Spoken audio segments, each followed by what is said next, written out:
हाँ जी दोस्तों, सर्जनात्मक सिक्ख्या संसार के इस प्लेटफार्म तो ਤੁਹਾਡਾ बहुत-बहुत स्वागत है। इस वक्त मेरे नाल ने पंजाब के प्रसिद्ध चिंतक ते अध्यापक जसविंदर जस जी। आओ गल्लां करिए दी अज दी लड़ी दे विच ये साडे मेहमान ने ते इस तो अलावा साडे ग्रुप दी एडमिन टीम दे विचों मेरे नाल ने सुखजीवन ते मैडम मनजिंदर कौर। कुछ होर दोस्त भी साडे नाल ਜ਼ੂਮ ਰਾਹੀਂ ਸ਼ਾਮਲ ਹੋਣਗੇ ਤੇ ਬਾਕੀ ਸਾਰੇ ਸਿਰਜਣਾਤਮਕ ਸਿੱਖਿਆ ਸੰਸਾਰ ਦੇ ਪਲੇਟਫਾਰਮ ਤੋਂ ਫੇਸਬੁੱਕ ਦੇ ਉਸ ਪਰਿਵਾਰ ਦੇ ਵਿੱਚ ਸਾਡੀ ਗੱਲਬਾਤ ਦੇ ਵਿੱਚ ਸ਼ਾਮਲ ਹੋਣਗੇ। ਜਿਸ ਫੇਸਬੁੱਕ ਦੇ ਉੱਤੇ ਸਿਰਜਣਾਤਮਕ ਸਿੱਖਿਆ ਸੰਸਾਰ ਦੇ ਲਗਭਗ 35,000 ਦੇ ਕਰੀਬ ਮੈਂਬਰ ਕਾਰਜਸ਼ੀਲ ਨੇ। ਸਾਨੂੰ ਬਹੁਤ ਮਾਣ ਹੈ ਕਿ ਸਿਰਜਣਾਤਮਕ ਸਿੱਖਿਆ ਸੰਸਾਰ ਨੇ ਪਿਛਲੇ ਸਮੇਂ ਤੋਂ ਅਧਿਆਪਕਾਂ ਦੀਆਂ ਸਿਰਜਣਾਤਮਕ ਰੁਚੀਆਂ ਤੇ ਉਹਨਾਂ ਦੇ ਵਿਕਾਸ ਲਈ ਕੁਝ ਵੱਡੇ ਉਪਰਾਲੇ ਕੀਤੇ ਨੇ ਤੇ ਉਹਨਾਂ ਉਪਰਾਲਿਆਂ ਦੀ ਲੜੀ ਦਾ ਇੱਕ ਵੱਡਾ ਹਿੱਸਾ ਤੇ ਅਹਿਮ ਹਿੱਸਾ ग्रुप ਦੇ ਵਿੱਚ ਹਰ ਹਫਤੇ ਕਿਸੇ ਚਿੰਤਕ ਤੇ ਅਧਿਆਪਕ ਦੋਸਤ ਦਾ ਲਾਈਵ ਹੋਣਾ ਹੁੰਦਾ ਹੈ।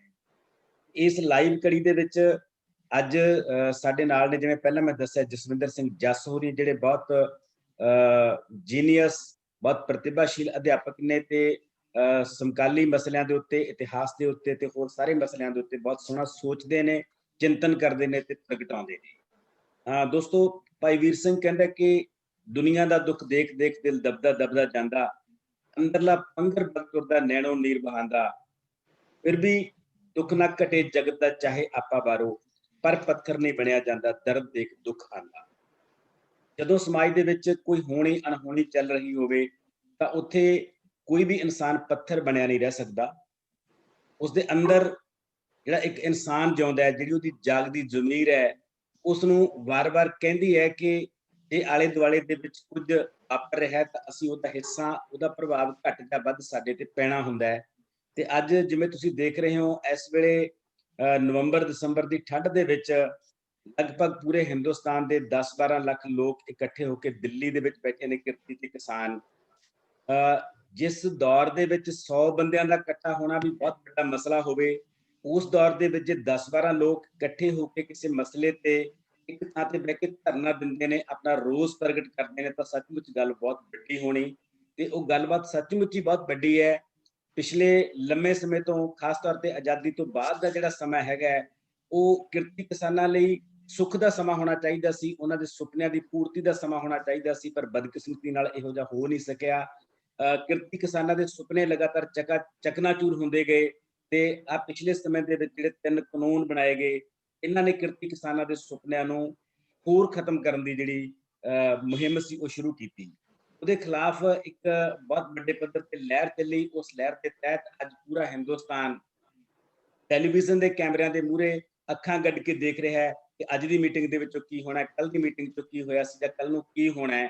ਤੇ ਪੂਰੇ ਦੇਸ਼ ਦੇ ਕਿਰਤੀ ਕਿਸਾਨ ਲਗਾਤਾਰ ਉੱਥੇ ਇਕੱਠੇ ਹੋ ਰਹੇ ਨੇ। ਅਧਿਆਪਕ ਜਿਹੜਾ ਹੈਗਾ ਉਹ ਸਮਾਜ ਦਾ ਚਿੰਤਨਸ਼ੀਲ ਵਰਗ ਹੈ। ਅਧਿਆਪਕ ਨੇ ਇੱਕ ਐਜੂਕੇਸ਼ਨਿਸਟ ਹੋਣ ਦੇ ਨਾਤੇ, ਇੱਕ ਚਿੰਤਕ ਹੋਣ ਦੇ ਨਾਤੇ, ਇੱਕ ਸਮਾਜ ਦਾ ਜਾਗਰੂਕ ਇਨਸਾਨ ਹੋਣ ਦੇ ਨਾਤੇ ਇਹਨਾਂ ਸਾਰੇ ਮਸਲਿਆਂ ਤੇ ਨਿਗਾਹ ਵੀ ਰੱਖਣੀ ਹੁੰਦੀ ਹੈ ਤੇ ਇਹਦੇ ਵਿੱਚ ਆਪਣੀ ਬਣਦੀ ਸਰਦੀ ਸ਼ਮੂਲੀਅਤ ਵੀ ਕਰਨੀ ਹੁੰਦੀ ਹੈ, ਜਾਗਰੂਕਤਾ ਪੈਦਾ ਕਰਨੀ ਹੁੰਦੀ ਹੈ। ਕਿਉਂਕਿ ਅਧਿਆਪਕ ਦੇ ਕੋਲੇ ਉਹ ਪੀੜ੍ਹੀ ਹੁੰਦੀ ਹੈ ਜਿਸ ਨੇ ਆਉਣ ਵਾਲੇ ਸਮੇਂ ਦੇ ਵਿੱਚ ਇਸ ਸਮਾਜ ਦਾ ਭਾਰ ਆਪਣੇ ਮੋਢਿਆਂ ਤੇ ਚੱਕਣਾ ਹੁੰਦਾ ਹੈ। तो उस पीढ़ी नाल अध्यापक का डायलॉग हुंदा है, उस पीढ़ी नाल अध्यापक का राबता हुंदा है कि उस पीढ़ी तक समकाली मसलिਆਂ ਨੂੰ ਕਿਵੇਂ ਲੈ ਕੇ ਜਾਣਾ ਹੈ, ਇਹ ਅਧਿਆਪਕ ਲਈ ਇੱਕ ਚੁਣੌਤੀ ਵੀ ਹੁੰਦੀ ਹੈ। तो ਅੱਜ ਆਪਾਂ ਜਿਹੜੀਆਂ ਗੱਲਾਂ ਬਾਤਾਂ ਕਰਨੀਆਂ ਨੇ ਇਸ ਮਸਲੇ ਤੇ ਕਰਾਂਗੇ ਕਿ ਸਮਕਾਲੀ ਦੌਰ ਦੇ ਜਿਹੜੇ ਸੰਘਰਸ਼ ਨੇ ਉਹਨਾਂ ਨੂੰ ਅਧਿਆਪਕ ਕਿਵੇਂ ਐਡਰੈਸ ਹੋਵੇ ਜਾਂ ਅਧਿਆਪਕ ਕਿਵੇਂ ਐਡਰੈਸ ਹੋ ਰਿਹਾ ਹੈ, ਉਹਨਾਂ ਨੂੰ ਬੱਚੇ ਕਿਵੇਂ ਐਡਰੈਸ ਹੋਣ। ਇਹ ਸੰਘਰਸ਼ ਅਧਿਆਪਕ ਤੇ ਵਿਦਿਆਰਥੀ ਤੇ ਕਿਵੇਂ ਪ੍ਰਭਾਵ ਪਾਉਂਦੇ ਨੇ ਤੇ ਅਧਿਆਪਕ ਤੇ ਵਿਦਿਆਰਥੀ ਦੀ ਇਹਦੇ ਵਿੱਚ ਕੀ ਭੂਮਿਕਾ ਬਣਦੀ ਹੈ। ਵਰਤਮਾਨ ਸੰਘਰਸ਼ ਅਧਿਆਪਕਾਂ ਤੇ ਕੀ ਪ੍ਰਭਾਵ ਪਾ ਰਿਹਾ ਤੇ ਵਿਦਿਆਰਥੀਆਂ ਤੇ ਕੀ ਪ੍ਰਭਾਵ ਪਾ ਰਿਹਾ ਹੈ। ਆਓ ਆਪਾਂ ਇਸ ਮਸਲੇ ਤੇ ਗੱਲਬਾਤ ਕਰਦੇ ਹਾਂ ਤੇ ਗੱਲਬਾਤ ਦਾ ਸਿਲਸਿਲਾ ਸ਼ੁਰੂ ਕਰਦੇ ਹਾਂ ਜਸਵਿੰਦਰ ਸਿੰਘ ਜਸ ਹੋਰਾਂ ਤੋਂ। ਪਹਿਲਾਂ ਹੀ ਆਪਣੀ ਗੱਲਬਾਤ ਕਰਨਗੇ, ਉਸ ਤੋਂ ਬਾਅਦ ਆਪਾਂ ਸਾਰੇ ਇਹਨਾਂ ਦੀ ਗੱਲਬਾਤ ਦੇ ਵਿੱਚ ਸ਼ਾਮਲ ਹੋਵਾਂਗੇ ਤੇ ਉਸ ਤੋਂ ਬਾਅਦ ਜੇ ਕੋਈ ਸਵਾਲ ਕਿਸੇ ਵੀ ਦੋਸਤ ਦਾ ਹੋਊਗਾ, ਉਹਨਾਂ ਸਵਾਲਾਂ ਦੇ ਜਵਾਬ ਵੀ ਆਪਾਂ ਲੱਭਣ ਦੀ ਕੋਸ਼ਿਸ਼ ਕਰਾਂਗੇ। ਇੱਕ ਵਾਰੀ ਫਿਰ ਤੁਹਾਡਾ ਸਵਾਗਤ ਕਰਦੇ ਹੋਏ ਮੈਂ ਇਨਵਾਈਟ ਕਰਦਾ ਜਸਵਿੰਦਰ ਜਸ ਹੋਰਾਂ ਨੂੰ ਕਿ ਉਹ ਆਪਣੇ ਵੱਲੋਂ ਜਿੰਨੀ ਗੱਲ ਇਸ ਮਸਲੇ ਤੇ ਰੱਖਣਾ ਚਾਹੁੰਦੇ ਨੇ ਉਹ ਆਪਣੇ ਵੱਲੋਂ ਰੱਖਣਗੇ ਤੇ ਫਿਰ ਆਪਾਂ ਇਸ ਗੱਲਬਾਤ ਨੂੰ ਸਾਂਝੀ ਗੱਲਬਾਤ ਬਣਾਉਂਦੇ ਹੋਏ ਹੋਰ ਅੱਗੇ ਵੱਲ ਲੈ ਕੇ ਜਾਵਾਂਗੇ। ਜਸਵਿੰਦਰ ਸਿੰਘ ਜਸ। ਸਤਿ ਸ੍ਰੀ ਅਕਾਲ ਜੀ ਸਾਰਿਆਂ ਨੂੰ ਮੇਰੇ ਵੱਲੋਂ। ਮੈਂ ਜਸਵਿੰਦਰ ਸਿੰਘ ਜੱਸ, ਸਾਇੰਸ ਮਾਸਟਰ ਸਰਕਾਰੀ ਮਿਡਲ ਸਕੂਲ ਚੱਕ ਪੱਖੀ। ਜੀ ਤਾਂ ਅੱਜ ਇਸ ਗਰੁੱਪ ਦੇ ਵਿੱਚ ਨਾਲ ਜੁੜਿਆ ਹੋਇਆਂ ਕਾਫੀ ਸਮਾਂ ਹੋ ਗਿਆ, ਕਈ ਸਾਲ ਹੋ ਗਏ, ਤੇ ਇਸ ਗਰੁੱਪ ਤੋਂ ਬੜਾ ਕੁਝ ਸਿੱਖਿਆ ਹੈ। ਸਿੱਖਿਆ ਮੈਂ ਇਸ ਕਰਕੇ ਕਹਿਣਾ ਕਿਉਂਕਿ ਜਦੋਂ ਵੀ ਇਸ ਗਰੁੱਪ ਨੂੰ ਮੈਂ ਇਸ ਦੇ ਵਿੱਚ ਅੰਦਰ ਜਾਣਾ, ਕੋਈ ਚੀਜ਼ ਵੇਖਣ ਵਾਸਤੇ ਇਹਦੇ ਵਿੱਚ ਐਂਟਰ ਕਰਦਾ, ਤਾਂ ਬਹੁਤ ਹੀ ਮਹਾਨ ਟੀਚਰ, ਬੜੇ ਵਧੀਆ ਟੀਚਰ ਇਹਦੇ ਵਿੱਚ ਮੈਨੂੰ ਸਾਹਮਣੇ ਨਜ਼ਰ ਆਉਂਦੇ ਨੇ। ਔਰ ਮੈਨੂੰ ਐਂ ਲੱਗਦਾ ਹੈ ਕਿ ਮੈਂ ਜਿੰਨੇ ਵਾਰ ਵੀ ਇਸ ਗਰੁੱਪ ਦੇ ਵਿੱਚ ਗਿਆ, ਉਹਨਾਂ ਟੀਚਰਸ ਦੇ ਨਾਲ ਇੰਟਰੈਕਟ ਕਰਕੇ ਬੜਾ ਕੁਝ ਸਿੱਖਿਆ ਹੈ। ਤੇ ਰਹੀ ਗੱਲ ਤੁਸੀਂ ਕਿਹਾ ਸਵਾਗਤ ਦੀ, ਤਾਂ ਸਵਾਗਤ ਤਾਂ ਕਰੀਦਾ ਹੈ ਜੇ ਕੋਈ ਬੰਦਾ ਕੋਈ ਬਾਹਰ ਵਾਲਾ ਹੋਵੇ। ਤੇ ਆਪਾਂ ਜਦੋਂ ਗੱਲ ਇੱਥੋਂ ਸ਼ੁਰੂ ਕੀਤੀ ਸੀ ਸਿਰਜਣਾਤਮਕ ਸਿੱਖਿਆ ਸੰਸਾਰ ਜਾਂ ਇਹ ਸਾਡਾ ਇੱਕ ਪਰਿਵਾਰ ਹੈ, ਜਦੋਂ ਪਰਿਵਾਰ ਦਾ ਸੰਕਲਪ ਪਾਲਦੇ ਹਾਂ ਉੱਥੇ ਆਪਣਾ ਕੁਝ ਕੁ ਜੀਆਂ ਤੱਕ ਗੱਲ ਸੀਮਤ ਰਹਿ ਜਾਂਦੀ ਹੈ, 2 4 5 ਤੱਕ। ਤੇ ਇਹ ਤਾਂ ਮੇਰੇ ਖਿਆਲ ਹੈ ਕਿ 31-32 ਹਜ਼ਾਰ ਜੀਆਂ ਦਾ ਇੱਕ ਪਰਿਵਾਰ ਹੈ, ਤੇ ਇਹਦੇ ਵਿੱਚ ਸਵਾਗਤ ਵਾਲੀ ਤਾਂ ਕੋਈ ਗੱਲ ਨਹੀਂ। ਤਾਂ ਮੈਂ ਤਾਂ ਆਪਣੀ ਨਾ ਇੱਕ ਅੱਜ ਬੜਾ ਇੱਕ ਮਾਣ ਮਹਿਸੂਸ ਕਰ ਰਿਹਾ ਕਿ ਇਸ ਦੇ ਵਿੱਚ ਮੈਨੂੰ ਆਪਣੀ ਗੱਲ ਕਹਿਣ ਦਾ, ਇਸ ਤਰ੍ਹਾਂ ਦੇ ਬੜੇ ਹੀ ਚਿੰਤਨਸ਼ੀਲ ਵਿਅਕਤੀਆਂ ਦੇ ਸਾਹਮਣੇ ਬੈਠ ਕੇ ਉਹਨਾਂ ਦੇ ਨਾਲ ਗੱਲਬਾਤ ਕਰਨ ਦਾ ਇੱਕ ਮੌਕਾ ਮਿਲਿਆ। ਤਾਂ ਬੜੀ ਮਿਹਰਬਾਨੀ ਜੀ ਸਾਰਿਆਂ ਦੀ, ਖਾਸ ਕਰਕੇ ਗਰੁੱਪ ਸੰਚਾਲਕਾਂ ਦੀ ਕਿ ਜਿਨ੍ਹਾਂ ਨੇ ਮੈਨੂੰ ਇਸ ਵਾਸਤੇ ਮੌਕਾ ਦਿੱਤਾ। ਤਾਂ ਗੱਲ ਚੱਲੀ ਸੀ, ਤੁਸੀਂ ਦੀਪ ਜੀ ਗੱਲ ਸ਼ੁਰੂ ਕੀਤੀ ਸੀਗੀ ਕਿ ਆਪਣੇ ਸੰਘਰਸ਼, ਸਮਕਾਲੀ ਸੰਘਰਸ਼, ਚਾਹੇ ਹੁਣ ਅੱਜ ਸਮਕਾਲੀ ਤੋਂ ਜੇਕਰ ਛੋਟੇ ਸਮੇਂ ਦੀ ਗੱਲ ਕਰੀਏ ਤਾਂ ਜਿਹੜਾ ਅੱਜ ਸੰਘਰਸ਼ ਸਾਨੂੰ ਦਰਪੇਸ਼ ਹੈ ਆਪਾਂ ਉਹਦੀ ਗੱਲ ਕਰਦੇ ਆ। ਪਰ ਮਨੁੱਖ ਦੀ ਇੱਕ ਪ੍ਰਵਿਰਤੀ ਕੁਝ ਇਹੋ ਜਿਹੀ ਰਹੀ ਹੈ ਕਿ ਸੰਘਰਸ਼ਸ਼ੀਲ ਹੋਣਾ ਉਹਦੀ ਇੱਕ ਲੋੜ ਹੈ ਆਪਦੀ ਹੋਂਦ ਵਾਸਤੇ। ਜਿਉਂਦੇ ਇਕੱਲੇ ਜਿਉਂਦੇ ਰਹਿਣ ਦੀ, ਸਰੀਰਕ ਤੌਰ ਤੇ ਜਿਉਂਦੇ ਰਹਿਣ ਦੀ ਨਹੀਂ ਮੈਂ ਗੱਲ ਕਰ ਰਿਹਾ। ਜੇ ਆਪਾਂ ਇੱਕ ਸਾਇੰਸ ਮਾਸਟਰ ਦੇ ਤੌਰ ਤੇ ਮੈਂ ਗੱਲ ਕਰਾਂ ਤਾਂ ਡਾਰਵਿਨ, ਚਾਰਲਸ ਡਾਰਵਿਨ ਦੀ ਥਿਊਰੀ ਦੇ ਮੁਤਾਬਕ ਉਹਨਾਂ ਨੇ ਕਿਹਾ ਸੀ ਫਿਟੈਸਟ ਫਾਰ ਦਾ ਸਰਵਾਈਵਲ ਦਾ ਸਿਧਾਂਤ ਦਿੱਤਾ ਸੀ ਕਿ ਬਚੂਗਾ ਉਹ ਜਿਹੜਾ ਫਿਟ ਤੋਂ ਫਿਟੈਸਟ ਹੋਏਗਾ। ਤਾਂ ਇਸ ਵਾਸਤੇ ਜਦੋਂ ਸਾਡਾ ਇੱਕ ਜ਼ਿੰਦਗੀ ਦਾ ਮਕਸਦ ਸਿਰਫ ਖਾਣ ਪੀਣ ਤੇ ਆਪਦੀ ਹੋਂਦ ਬਚਾਉਣ ਤੱਕ ਹੀ ਸੀ, ਸੰਘਰਸ਼ੀਲਤਾ ਅਸੀਂ ਉਦੋਂ ਵੀ ਰਹੇ। ਚਾਹੇ ਸਾਡੇ ਕੋਲੇ ਹਥਿਆਰ ਪੱਥਰ ਦੇ ਭਾਲੇ ਸੀਗੇ ਤੇ ਅਸੀਂ ਸਿਰਫ ਕੋਈ ਜਾਨਵਰ ਨੂੰ ਮਾਰ ਕੇ ਲਿਆਂਦਾ ਤੇ ਕੱਚਾ ਖਾਣ ਤੱਕ ਹੀ ਸੀਮਤ ਸੀ। ਪਰ ਅੱਜ ਕਿਉਂਕਿ ਮਨੁੱਖ ਇੱਕ ਜੀਵ ਹੀ ਨਹੀਂ ਹੈਗਾ, ਉਹ ਤੁਰਦੀ ਫਿਰਦੀ ਆਪਦੇ ਆਪ 'ਚ ਇੱਕ ਸੰਸਥਾ ਹੈ ਜਿਹਦੇ ਨਾਲ ਹੋਰ ਸੰਸਥਾਵਾਂ ਜੁੜੀਆਂ ਹੋਈਆਂ ਨੇ। ਚਾਹੇ ਸੰਸਥਾ ਉਹਦੀ ਪਰਿਵਾਰ ਹੈ, ਚਾਹੇ ਉਹਦਾ ਵਿਭਾਗ ਹੈ, ਚਾਹੇ ਉਹ ਸਮਾਜ ਹੈ ਜਾਂ ਉਸਦਾ ਦੇਸ਼ ਹੈ। ਤੇ ਇਸ ਵਾਸਤੇ ਉਹਦਾ ਆਪਣੇ ਇੱਕ ਸਹੀ ਰੂਪ ਵਿੱਚ ਸਰਵਾਈਵ ਕਰਨਾ ਉਹ ਸੰਘਰਸ਼ ਦੇ ਨਾਲ ਹੀ ਹੋ ਸਕਦਾ, ਹੋਰ ਉਹਦੇ ਵਾਸਤੇ ਕੋਈ ਸ਼ਾਰਟਕਟ ਨਹੀਂ ਜਾਂਦਾ। ਹੁਣ ਆਪਣੇ ਜੇਕਰ ਇਸ ਗਰੁੱਪ ਦੇ ਵਿੱਚ ਕਿਉਂਕਿ ਜ਼ਿਆਦਾ ਅਧਿਆਪਕ ਸਾਥੀ ਨੇ, ਅਧਿਆਪਕ ਦੀ ਜੇਕਰ ਗੱਲ ਕਰੀਏ ਤਾਂ ਜਦੋਂ ਆਪਣੇ ਦਿਮਾਗ ਦੇ ਵਿੱਚ ਇੱਕ ਅਧਿਆਪਕ ਦਾ ਸੰਕਲਪ ਪੈਦਾ ਹੁੰਦਾ ਨਾ ਤਾਂ ਇੱਕ ਚਿੰਤਨਸ਼ੀਲ ਵਿਅਕਤੀ ਦਾ ਸੰਕਲਪ ਨਾਲ ਹੀ ਉਹਦੇ ਆ ਜੁੜਦਾ। ਅਧਿਆਪਕ ਦਾ ਇੱਕ ਅਕਸ ਆਪਣੇ ਦਿਮਾਗ ਦੇ ਵਿੱਚ ਚਿਤਵ ਕੇ ਵੇਖੀਏ ਤਾਂ ਅਧਿਆਪਕ ਦਾ ਮਤਲਬ ਹੀ ਚਿੰਤਨਸ਼ੀਲ ਹੋਣਾ ਹੈ। ਚਿੰਤਨਸ਼ੀਲ ਹੋਣ ਦਾ ਇੱਕ ਜ਼ਰੂਰੀ ਇੱਕ ਸ਼ਰਤ ਹੋਊਗੀ ਤੁਹਾਡਾ ਪਤਲੀ ਚਮੜੀ ਵਾਲਾ ਹੋਣਾ। ਜਿਵੇਂ ਪ੍ਰੋਫੈਸਰ ਗੁਰਦਿਆਲ ਸਿੰਘ ਨੇ ਕਿਹਾ ਹੈਗਾ ਕਿ ਜਿਹੜਾ ਇੱਕ ਚਿੰਤਨਸ਼ੀਲ ਵਿਅਕਤੀ ਹੈ, ਚਾਹੇ ਉਹ ਲੇਖਕ ਦੇ ਰੂਪ ਵਿੱਚ ਹੈ ਜਾਂ ਕੋਈ, ਉਹ ਇੱਕ ਪਤਲੀ ਚਮੜੀ ਵਾਲਾ ਯਾਨੀ ਸੰਵੇਦਨਸ਼ੀਲ ਹੋਣਾ ਜ਼ਰੂਰੀ ਆ। ਤੇ ਜੇਕਰ ਆਪਣੇ ਹੁਣ ਆਲੇ ਦੁਆਲੇ ਆਹ ਚੀਜ਼ ਜੋ ਕੁਛ ਵੀ ਅੱਜ ਸਮਕਾਲੀ ਤੌਰ ਤੇ ਉੱਤੇ ਆਪਾਂ ਵੇਖੀਏ, ਜਿਹੜਾ ਕੁਛ ਅੱਜ ਵਾਪਰ ਰਿਹਾ ਤੇ ਇਹਦੇ ਆਪਣੇ ਪੰਜਾਬੀ ਦੇ ਇੱਕ ਮਾਇਨਾਜ ਸ਼ਾਇਰ ਨੇ ਸੁਰਜੀਤ ਪਾਤਰ ਜੀ, ਉਹਨਾਂ ਦਾ ਇੱਕ ਸ਼ੇਅਰ ਹੈ ਕਿ ਜੇਕਰ ਹੋਵੇ ਮੱਚਿਆ ਪੌਣਾ ਵਿੱਚ ਕੋਹਰਾਮ, ਸ਼ਬਦਾਂ ਨੂੰ ਨਹੀਂ ਸੋਭਦਾ ਸਫਿਆਂ ਤੇ ਆਰਾਮ।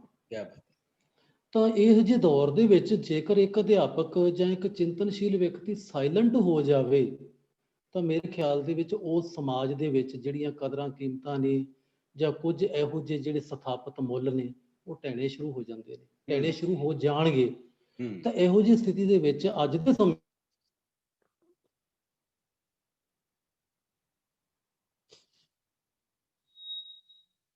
ਇੱਕ ਸਮਾਜ ਦਾ ਇੱਕ ਹਿੱਸਾ ਹੈ ਤਾਂ ਮੇਰੇ ਖਿਆਲ ਦੇ ਵਿੱਚ ਆਪਾਂ ਇੱਕ ਬਣਦਾ ਰੋਲ ਇਸ ਸਮਾਜ ਦੀ ਬਿਹਤਰੀ ਲਈ, ਉਹਦੀ ਬਹਿਬੂਦਗੀ ਲਈ ਨਿਭਾ ਰਹੇ ਆ। ਤੇ ਇਸ ਸੰਘਰਸ਼ ਦੇ ਵਿੱਚ ਵੀ ਹੁਣ ਜੇ ਵੇਖੀਏ ਤਾਂ ਇੰਨੇ ਦਿਨ ਹੋ ਗਏ ਇਸ ਅੱਜ ਦੇ ਮੈਂ ਕਿਸਾਨੀ ਸੰਘਰਸ਼ ਦੀ ਜੇਕਰ ਹੀ ਗੱਲ ਕਰਾਂ, ਇੱਕ ਸਾਡੇ 70-80 ਸਾਲ ਦੇ ਬਜ਼ੁਰਗ ਜਿਨ੍ਹਾਂ ਨੇ ਇਸ ਵੇਲੇ ਦਸੰਬਰ ਦਾ ਮਹੀਨਾ ਚੱਲ ਰਿਹਾ ਉੱਤੋਂ ਕੋਈ ਮਤਲਬ ਕਿ ਜੇਕਰ ਅੰਦਰ ਆਪਦੇ ਘਰ 'ਚ ਰਹਿਣਾ ਸੀ, ਆਰਾਮ ਕਰਨਾ ਸੀ, ਸਾਡੀਆਂ ਮਾਵਾਂ ਜਿਹੜੀਆਂ ਕਿ ਮਤਲਬ ਕਿ ਉਹਨਾਂ ਨੂੰ ਕੋਈ ਸ਼ੌਕ ਨਹੀਂ ਹੈਗਾ ਕਿ ਸੜਕਾਂ ਦੇ ਉੱਤੇ ਇਹੋ ਜਿਹੀਆਂ ਠੰਡ ਵਾਲੀਆਂ ਰਾਤਾਂ ਵਿੱਚ ਰਹਿਣ ਤੇ ਪਾਣੀ ਦੀਆਂ ਬੁਛਾਰਾਂ ਥੱਲੇ ਰਹਿਣ। ਆਫਟਰ ਆਲ ਕਿਤੇ ਤਾਂ ਕੋਈ ਕੋਹਰਾਮ ਹੈ ਨਾ, ਉਹਨਾਂ ਦੇ ਦਿਲੋਂ ਦਿਮਾਗ 'ਚ ਮੱਚਿਆ ਹੋਇਆ, ਚਾਹੇ ਕੋਈ ਇਨਸਿਕਿਉਰਿਟੀ ਦੀ ਫੀਲਿੰਗ ਉਹਨਾਂ ਦੇ ਅੰਦਰ ਆਈ ਹੈ, ਜਾਂ ਕਿਸੇ ਨੂੰ ਕੋਈ ਸ਼ੌਕ ਨਹੀਂ ਹੁੰਦਾ ਕਿ ਸਟੇਟ ਦੇ ਨਾਲ ਇਸ ਤਰ੍ਹਾਂ ਨਾਲ ਮਤਲਬ ਕਿ ਰੁਲਦੇ ਫਿਰਨਾ, ਜਾਂ ਇਸ ਤਰ੍ਹਾਂ ਬੇਜ਼ਾਬਤਾ ਹੋ ਕੇ ਆਪਣੇ ਆਪ ਵਿੱਚ ਤੇ ਇਸ ਤਰ੍ਹਾਂ ਜਾਣਾ। ਬਿਲਕੁਲ ਬਿਲਕੁਲ। ਤਾਂ ਜੇਕਰ ਆਪਾਂ ਅਧਿਆਪਕ ਦੇ ਆਪਣੇ ਵਿਭਾਗੀ ਤੌਰ ਦੇ ਉੱਤੇ ਵੀ ਗੱਲ ਕਰੀਏ ਤਾਂ ਆਪਣਾ ਇੱਕ ਸੰਘਰਸ਼ੀਲ ਹੋਣਾ ਬੜਾ ਜ਼ਰੂਰੀ ਹੈ। ਤੁਹਾਡੇ ਨਾਲ ਮੈਂ ਦੀਪ ਜੀ ਇੱਕ ਗੋਲਡਨ ਪੀਰੀਅਡ ਆਪਣੇ ਵਿਭਾਗ ਦਾ ਰਿਹਾ 2009 ਤੋਂ 2012 ਤੱਕ ਦਾ। ਹਾਂ, ਉਸ ਗੋਲਡਨ, ਮੈਂ ਆਪਣੇ ਨਜ਼ਰੀਏ ਤੋਂ ਕਹਿ ਰਿਹਾ, ਇੱਕ ਦੂਸਰੇ ਵਿਅਕਤੀ ਲਈ ਆਪਣੀ ਅਲੱਗ ਰਾਏ ਹੋ ਸਕਦੀ ਹੈ। ਤਾਂ ਉਸ ਸਮੇਂ ਵੀ ਜਿਸ ਵਕਤ ਸਾਡੇ ਵਿਭਾਗ ਉੱਤੇ ਇੱਕ ਇਹੋ ਜਿਹੇ ਹਾਲਾਤ ਬਣ ਗਏ ਸੀ, ਐਂ ਲੱਗਦਾ ਸੀਗਾ ਕਿ ਇਹ ਜਿਹੜਾ ਸਾਰਾ ਤਾਮਝਾਮ ਢਾਂਚਾ ਜਿਹੜਾ ਖੜਾ ਕੀਤਾ ਸ਼ਾਇਦ ਇਹ ਢਹਿ ਜਾਣਾ ਹੈ, ਜਾਂ ਅਸੀਂ ਸਮਾਜ 'ਚ ਮੁਕਾਬਲੇ 'ਚੋਂ ਹੀ ਬਾਹਰ ਹੋ ਗਏ ਸੀ। ਸਾਨੂੰ ਕੋਈ 3-13 'ਚ ਨਹੀਂ ਜਾਣਦਾ ਸੀ। ਆਪਣੇ ਸਰਕਾਰੀ ਸਕੂਲ ਦਾ ਇੱਕ ਦਿਮਾਗ 'ਚ ਧਿਆਨ ਆਉਂਦਿਆਂ ਹੀ ਕੋਈ ਵੀ ਆਪਣੇ ਬੱਚੇ ਨੂੰ ਸਾਡੇ ਤੱਕ ਭੇਜਣ ਲਈ ਤਿਆਰ ਨਹੀਂ ਸੀ। ਤਾਂ ਅਸੀਂ ਉਸ ਦੌਰ ਵਿੱਚ ਸੰਘਰਸ਼ ਕੀਤਾ ਇਸ ਵਿਭਾਗ ਨੂੰ ਲੀਹ ਉੱਤੇ ਲਿਆਉਣ ਲਈ। ਇੱਕ ਉਹਦੇ ਨਾਲ ਜੇ ਮੁੱਖ ਜਿਹੜਾ ਰੋਲ ਮੈਂ ਤਾਂ ਆਪਣੇ ਅਧਿਆਪਕ ਸਾਥੀਆਂ ਦਾ ਗਿਣੂੰਗਾ ਉਹਦੇ ਵਿੱਚ, ਕਿ ਕਿਉਂਕਿ ਇਹ ਕਿਸੇ ਇੱਕ ਪਰਟੀਕੂਲਰ ਟੀਮ ਦੇ ਨੂੰ ਇਹ ਕ੍ਰੈਡਿਟ ਨਹੀਂ ਜਾਂਦਾ। ਮੈਂ ਜੇ ਕਹਾਂ ਤਾਂ ਵੀ ਉਸ ਟੀਮ ਦੇ ਆਪਾਂ ਮੈਂਬਰ ਸੀਗੇ, ਤੇ ਮੈਂ ਤਾਂ ਕਹਿਣਾ ਵੀ ਪੂਰੇ ਅਧਿਆਪਕਾਂ ਨੇ ਸੰਘਰਸ਼ੀਲ ਹੋ ਕੇ ਜਿਸ ਤਰ੍ਹਾਂ ਨਾਲ ਉਸ ਵਿਭਾਗ ਨੂੰ ਇੱਕ ਇਹੋ ਜਿਹੀ ਥਾਂ ਤੇ ਖੜਾ ਲਿਆ ਕੀਤਾ ਕਿ ਅੱਜ ਵੇਖੋ ਉਸ ਸੰਘਰਸ਼ ਦਾ ਨਤੀਜਾ ਕਿ ਅੱਜ ਇਸ ਸਾਲ ਦੇ ਵਿੱਚ ਲਗਭਗ ਸਰਕਾਰੀ ਸਕੂਲਾਂ ਵਿੱਚ 14% ਗਿਣਤੀ ਵਧੀ ਹੈ ਬੱਚਿਆਂ ਦੀ। ਤੇ ਇਹਦੇ ਸੰਘਰਸ਼ੀਲ ਹੋਣਾ ਦਾ ਸਾਡੀ ਇੱਕ ਬੁਨਿਆਦੀ ਹਿੱਸਾ ਹੈ ਸਾਡੇ ਸੁਭਾਅ ਦਾ। ਜੀ ਬਿਲਕੁਲ ਬਿਲਕੁਲ। ਚਾਹੇ ਅਸੀਂ ਅਧਿਆਪਕ ਦੇ ਤੌਰ ਤੇ ਲੈ ਲਈਏ, ਚਾਹੇ ਇੱਕ ਚਿੰਤਨਸ਼ੀਲ ਵਿਅਕਤੀ ਦੇ ਤੌਰ ਦੇ ਉੱਤੇ ਲੈ ਲਈਏ। ਜੀ ਬਿਲਕੁਲ। ਜੇ ਆਪਾਂ ਬਿਲਕੁਲ ਤੁਸੀਂ ਜਿਹੜੀ ਗੋਲਡਨ ਪੀਰੀਅਡ ਦੀ ਗੱਲ ਕੀਤੀ, ਉਹ ਦੋ ਤਰ੍ਹਾਂ ਦਾ ਸੰਘਰਸ਼ ਹੈ। ਇੱਕ ਤਾਂ ਇਹ ਹੈ ਕਿ ਜਿਹੜਾ ਸਿੱਧੇ ਤੌਰ ਤੇ ਸਾਡੀ ਆਪਣੀ ਜੌਬ ਦਾ ਹਿੱਸਾ ਹੁੰਦਾ ਹੈ, ਉਹ ਦੌਰ ਉਹ ਸੀ ਸੱਚਮੁੱਚ ਅਸੀਂ ਆਪਣੀ ਜੌਬ ਦੇ ਹਿੱਸੇ ਦੇ ਤੌਰ ਤੇ ਆਪਣੇ ਅਸਤਿਤਵ ਦੀ ਲੜਾਈ ਲੜੀ, ਐਜੂਕੇਸ਼ਨ ਨੂੰ ਬਚਾਉਣ ਦੀ ਲੜਾਈ ਲੜੀ, ਜਿਹੜਾ ਸਾਡਾ ਮੁੱਢਲਾ ਫਰਜ਼ ਸੀ। ਪਰ ਅੱਜ ਜਿਹੜੇ ਹੁਣ ਦੇ ਦੌਰ ਦੇ ਸੰਘਰਸ਼ ਚੱਲ ਰਹੇ ਨੇ, ਖਾਸ ਤੌਰ ਤੇ ਜਿਹੜੇ ਸੰਘਰਸ਼ ਦੀ ਆਪਾਂ ਗੱਲ ਕਰਦੇ ਹਾਂ, ਜਿਹੜਾ ਇਸ ਵੇਲੇ ਸਭ ਤੋਂ ਵੱਧ ਭਖਿਆ ਹੋਇਆ ਹੈ, ਇਹ ਉਹਨਾਂ ਲੋਕਾਂ ਦਾ ਸੰਘਰਸ਼ ਹੈ ਜਿਨ੍ਹਾਂ ਦੀ ਬਦੌਲਤ ਅਸੀਂ ਜਿਉਂਦੇ ਹਾਂ। ਜੇ ਅਸੀਂ 3 ਵੇਲੇ ਰੋਟੀ ਖਾਂਦੇ ਹਾਂ ਤਾਂ ਇਸ ਰੋਟੀ ਦੇ ਵਿੱਚ ਕਿਰਤੀ ਤੇ ਕਿਸਾਨ ਦਾ ਖੂਨ ਪਸੀਨਾ ਹੁੰਦਾ ਹੈ। ਇਹ ਭਾਈ ਲਾਲੋ ਦੀ ਕਿਰਤ ਹੈ ਜਿਹਨੂੰ ਵੱਡੇ ਵੱਡੇ ਮਲਕ ਭਾਗੋ ਖੂਨ ਤੇ ਲੱਗੇ ਹੋਏ ਨੇ। ਤੋ ਇਸ ਦੌਰ ਦੇ ਵਿੱਚ ਜਸ ਜੀ ਆਪਾਂ ਜੇ ਚਰਚਾ ਕਰੀਏ, ਆਪਾਂ ਗੱਲ ਕਰੀਏ ਕਿ ਇਸ ਸੰਘਰਸ਼ ਨੂੰ ਸਾਡੇ ਅਧਿਆਪਕ ਨੂੰ ਕਿਵੇਂ ਦੇਖਣਾ ਚਾਹੀਦਾ ਹੈ। ਕਿ ਅਸੀਂ ਇਸ ਤੋਂ ਅੱਖਾਂ ਮੀਚ ਕੇ ਸਿਰਫ ਆਪਣੇ ਕੰਮ ਕਰੀਏ, ਜਾਂ ਸਾਨੂੰ ਆਪਣੇ ਕੰਮ ਦੇ ਨਾਲ ਨਾਲ ਇਸ ਕੰਮ ਦੇ ਵਿੱਚ ਵੀ ਅਵੇਅਰਨੈਸ ਦੀ ਪੱਧਰ ਤੇ ਜਾਂ ਕਿਸੇ ਹੋਰ ਪੱਧਰ ਤੇ ਸਾਨੂੰ ਸ਼ਮੂਲੀਅਤ ਕਰਨੀ ਚਾਹੀਦੀ ਹੈ। ਇਸ ਮਸਲੇ ਤੇ ਮੈਂ ਜਾਣਨਾ ਚਾਹੁੰਦਾ ਕਿ ਤੁਸੀਂ ਕੀ ਸੋਚਦੇ ਹੋ। ਜਿਹੜਾ ਸਾਡਾ ਸਮਾਜ ਹੁੰਦਾ ਉਹਦੇ ਵਿੱਚ ਚਾਹੇ ਅਸੀਂ ਅਧਿਆਪਕ ਜਾਂ ਕਿਸਾਨ ਜਾਂ ਹੋਰ ਵੱਖ-ਵੱਖ ਕਿੱਤਿਆਂ ਨਾਲ ਜੁੜੇ ਹੋਏ ਲੋਕ, ਆਪਾਂ ਇੱਕ ਜਗ੍ਹਾ ਦੇ ਉੱਤੇ ਰਹਿੰਦੇ ਆ। ਤੇ ਮੇਰਾ ਨਿੱਜੀ ਤੌਰ ਦੇ ਉੱਤੇ ਮੰਨਣਾ ਹੈ ਕਿ ਉਹ ਸਮਾਜ ਹੀ ਵਧੀਆ ਢੰਗ ਨਾਲ ਪ੍ਰਫੁੱਲਤ ਹੋ ਸਕਦਾ ਜੀ। ਉਹਦੇ ਵਿੱਚ ਹੀ ਸਾਰੀਆਂ ਜਿਹੜੀਆਂ ਵੈਲਿਊਜ਼ ਨੇ, ਕਦਰਾਂ ਕੀਮਤਾਂ ਨੇ, ਉਹ ਵਧੀਆ ਢੰਗ ਨਾਲ ਵਿਕਸਿਤ ਹੋ ਸਕਦੀਆਂ ਨੇ। ਜੇ ਥੋੜੇ ਜਿਹੇ ਲਫ਼ਜ਼ਾਂ ਵਿੱਚ ਮੈਂ ਕਹਾਂ ਤੇ ਇੱਕ ਜਿਉਣ ਲਾਇਕ ਜਗ੍ਹਾ ਹੋ ਸਕਦੀ ਹੈ ਜਿਹਦੇ ਵਿੱਚ ਇਹ ਉਚਾਣਾ ਨਿਵਾਣਾ ਜਿਹੜੀਆਂ ਨੇ ਘੱਟ ਤੋਂ ਘੱਟ ਹੋਣਗੀਆਂ। ਜਗ੍ਹਾ ਜਿਹੜੀ ਆ ਸਮਤ, ਉਚਾਣਾ ਨਿਵਾਣਾ ਤੋਂ ਭਾਵ ਜਿਹੜੇ ਵਖਰੇਵੇਂ ਨੇ, ਚਾਹੇ ਉਹ ਆਰਥਿਕ ਵਖਰੇਵੇਂ ਹੋਣ ਇੱਥੇ, ਕਿਉਂਕਿ ਇਸ ਸੰਘਰਸ਼ ਦਾ ਤਾਂ ਪਿੱਛੇ ਜਿਹੜਾ ਬੁਨਿਆਦੀ ਕਾਰਨ ਕੰਮ ਕਰ ਰਿਹਾ ਉਹ ਆਰਥਿਕ ਵਖਰੇਵੇਂ ਨਾ ਪੈਦਾ ਹੋਣ, ਉਹੀ ਚੀਜ਼ ਹੈ ਨਾ। ਬਿਲਕੁਲ। ਕਿ ਸਾਡੇ ਅੰਦਰ ਜਿਹੜੀ ਆ ਮੌਜੂਦ ਉਹਨਾਂ ਦੇ ਕਾਰਨ ਕੁਝ ਇਹੋ ਜਿਹੀ ਇਨਸਿਕਿਉਰਿਟੀ ਵਾਲੇ ਜਿਹੜੇ ਨੇ ਅੰਦੇਸ਼ੇ ਹੀ ਨਹੀਂ, ਯਕੀਨ ਸਾਡੇ ਦਿਮਾਗ ਦੇ ਵਿੱਚ ਆਣ ਬੜੇ ਨੇ ਕਿ ਸਾਨੂੰ ਲੱਗਣਾ ਸ਼ੁਰੂ ਹੋ ਗਿਆ ਕਿ ਇਹਦੇ ਨਾਲ ਅਸੀਂ ਇੱਕਦਮ ਨਹੀਂ, ਥੋੜਾ ਥੋੜਾ ਕਰਕੇ ਕੁਝ ਕੁ ਸਮੇਂ ਬਾਅਦ ਇਹੋ ਜਿਹੀ ਸਥਿਤੀ ਵਿੱਚ ਪਹੁੰਚ ਜਾਵਾਂਗੇ ਕਿ ਇੱਕ ਜਿਹੜਾ ਸਾਡਾ ਪੰਜਾਬ ਹੈ ਤੌਰ ਦੇ ਉੱਤੇ, ਜਿਹਨੂੰ ਅਸੀਂ ਇਹ ਜਿਹੜਾ ਖਿੱਤਾ ਹੈ ਇਹਨੂੰ ਅਸੀਂ ਅਨਾਜ ਦਾ ਕਟੋਰਾ ਕਰਕੇ ਜਾਣ ਸਕਦੇ ਹਾਂ। ਬਿਲਕੁਲ। ਤੇ ਜੇਕਰ ਇਹੋ ਜਿਹੀ ਸਥਿਤੀ ਦੇ ਵਿੱਚ ਜਿਹੜੀ ਇੱਕ ਬਹੁਤ ਵੱਡਾ ਆਬਾਦੀ ਦਾ ਹਿੱਸਾ, ਇਸ ਪੰਜਾਬ ਦੀ ਆਬਾਦੀ ਦੀ ਗੱਲ ਕਰਾਂ, ਲਗਭਗ 70 ਤੋਂ ਲੈ ਕੇ 80% ਆਬਾਦੀ ਜਿਹੜੀ ਕਿਸਾਨੀ ਦੇ ਨਾਲ ਸੰਬੰਧਿਤ ਹੈ, ਸਿੱਧੇ ਤੌਰ ਦੇ ਉੱਤੇ ਜਾਂ ਥੋੜੀ ਬਹੁਤੀ ਅਸਿੱਧੇ ਤੌਰ ਦੇ ਉੱਤੇ। ਜੇਕਰ ਇੰਨੇ ਵੱਡੇ ਪੱਧਰ ਦੇ ਉੱਤੇ ਲੋਕ ਬੇਕਾਰੀ ਜਾਂ ਲਾਚਾਰੀ ਦੀ ਸਥਿਤੀ ਦੇ ਵਿੱਚ ਚਲੇ ਜਾਂਦੇ ਨੇ, ਤੇ ਅਸੀਂ ਇੱਕ ਅਧਿਆਪਕ ਦੇ ਤੌਰ ਤੇ ਤਾਂ ਇੱਕ ਬੜਾ ਇੱਕ ਛੋਟਾ ਜਿਹਾ ਹਿੱਸਾ ਹਾਂ। ਤੇ ਮੇਰੇ ਖਿਆਲ ਦੇ ਵਿੱਚ ਅਸੀਂ ਜੇਕਰ ਆਪਣੇ ਲਈ ਹੀ ਇਹ ਸਮਝੀਏ ਵੀ ਆਪਾਂ ਕਿਸੇ ਨੂੰ ਕੀ ਲੈਣਾ ਹੈ ਜਾਂ ਕੀ, ਤਾਂ ਇਹਦਾ ਮਤਲਬ ਅਸੀਂ ਬੇਸਿਕਲੀ ਪੰਜਾਬ ਦੇ ਵੀ ਕੋਈ ਹਿਤੈਸ਼ੀ ਨਹੀਂ ਹੈਗੇ। ਮੈਂ ਤਾਂ ਆਪਣੇ ਆਪ ਨੂੰ ਇੱਥੋਂ ਤੱਕ ਵੀ ਇਹ ਗੁਨਾਹਗਾਰ ਸਮਝਦਾ ਕਿ ਜੇਕਰ ਅਸੀਂ ਇਸ ਸੰਘਰਸ਼ ਨੂੰ ਇੱਕ ਅਣਗੌਲਿਆ ਕਰ ਦਿੰਦੇ ਹਾਂ, ਉਦਾਸੀਨ ਹੋ ਜਾਂਦੇ ਹਾਂ ਕਿ ਇਹ ਤਾਂ ਕਿਸਾਨਾਂ ਨਾਲ ਹੀ ਇਹ ਤਾਂ ਜੁੜੀ ਹੋਈ ਚੀਜ਼ ਹੈ, ਆਪਾਂ ਇਹਦੇ ਤੋਂ ਕੀ ਲੈਣਾ, ਤੇ ਫਿਰ ਮੈਂ ਤਾਂ ਇਹ ਸਮਝਦਾ ਕਿ ਅਸੀਂ ਉਸ ਪੰਜਾਬ ਦੇ ਵੀ ਹਿਤੈਸ਼ੀ ਨਹੀਂ ਹੈਗੇ। ਬਿਲਕੁਲ ਬਿਲਕੁਲ ਬਿਲਕੁਲ। ਇਹ ਆਪਣੇ ਆਪ ਦੇ ਵਿੱਚ ਵੱਡੀ ਗੱਲ ਹੈ, ਕਿਉਂਕਿ ਜਦੋਂ ਅਸੀਂ ਕਿਸਾਨੀ ਦੀ ਗੱਲ ਕਰਦੇ ਹਾਂ ਪੰਜਾਬ ਦੇ ਵਿੱਚ ਜਾਂ ਕਿਰਤੀਆਂ ਦੀ ਗੱਲ ਕਰਦੇ ਹਾਂ ਪੰਜਾਬ ਦੇ ਵਿੱਚ, ਤਾਂ ਅਸੀਂ ਕੋਈ ਵੀ ਚਾਹੇ ਕਿਤੇ ਵੀ ਰਹਿੰਦਾ ਪੰਜਾਬ ਦੇ ਵਿੱਚ, ਸ਼ਹਿਰ 'ਚ ਰਹਿੰਦਾ ਜਾਂ ਪਿੰਡ ਦੇ ਵਿੱਚ ਰਹਿੰਦਾ, ਅਸੀਂ ਉਹਦੇ ਨਾਲ ਅਸੰਬੰਧਿਤ ਹੋ ਹੀ ਨਹੀਂ ਸਕਦੇ ਹੈਗੇ। ਖਾਸ ਤੌਰ ਤੇ ਜਿਹੜੇ ਲੋਕ ਸਰਕਾਰੀ ਸੰਸਥਾਵਾਂ ਦੇ ਨਾਲ, ਸਰਕਾਰੀ ਸਕੂਲਾਂ ਦੇ ਨਾਲ ਜੁੜੇ ਹੋਏ ਨੇ, ਉਹ ਤਾਂ ਬਿਲਕੁਲ ਹੀ ਨਹੀਂ ਹੋ ਸਕਦੇ ਹੈਗੇ।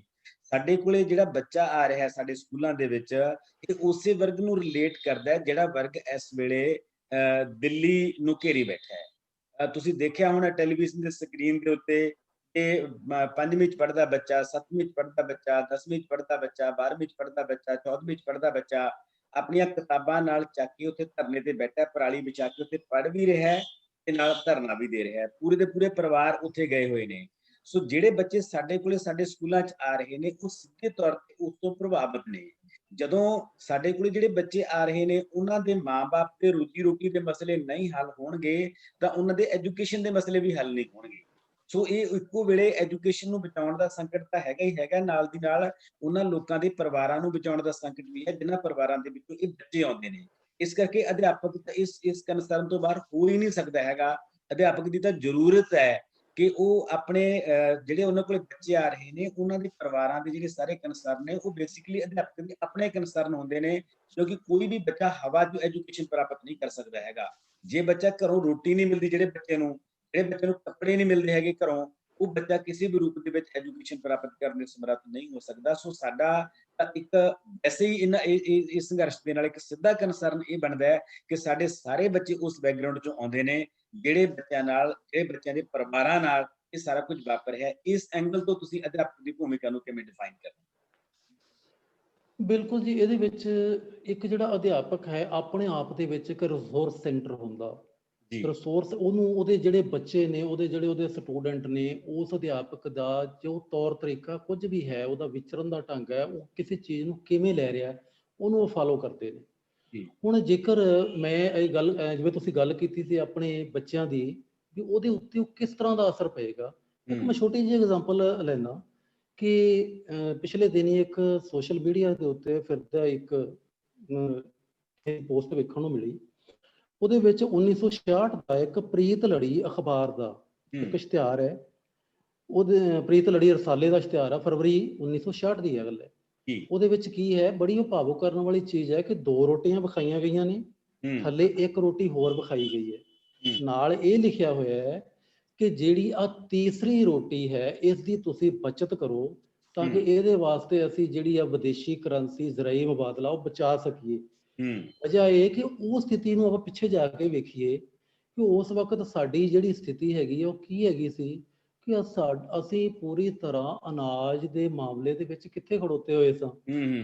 ਤੇ ਉਹ ਜਦੋਂ ਉਹੀ ਚੀਜ਼ ਨੂੰ ਸਾਡਾ ਬੱਚਾ ਅੱਜ ਵੇਖਦਾ ਹੈ, ਤਾਂ ਉਹਨੂੰ ਇੱਕ ਸਾਡੀ ਜਿਹੜੀ ਪਿਛੋਕੜ ਉੱਤੇ ਰਸ਼ਕ ਮਹਿਸੂਸ ਹੋਏਗਾ, ਇੱਕ ਸੈਂਸ ਆਫ ਅਚੀਵਮੈਂਟ ਉਹਦੇ ਅੰਦਰ ਆਏਗੀ, ਉਸ ਬੱਚੇ ਦੇ ਅੰਦਰ ਵੀ, ਕਿ ਸਾਡੇ ਪੁਰਖਿਆਂ ਨੇ ਕਿਹੋ ਜਿਹੀ ਸਥਿਤੀ ਵਿੱਚੋਂ ਇਹ ਜਿਹੜੀਆਂ ਗੱਡੀ ਆ ਕਿ ਉਹਨੂੰ ਖਿੱਚ ਕੇ ਉਸ ਜ਼ਿਲ੍ਹੇ ਦੇ ਵਿੱਚੋਂ ਇੱਥੇ ਲੈ ਕੇ ਆਏ ਨੇ।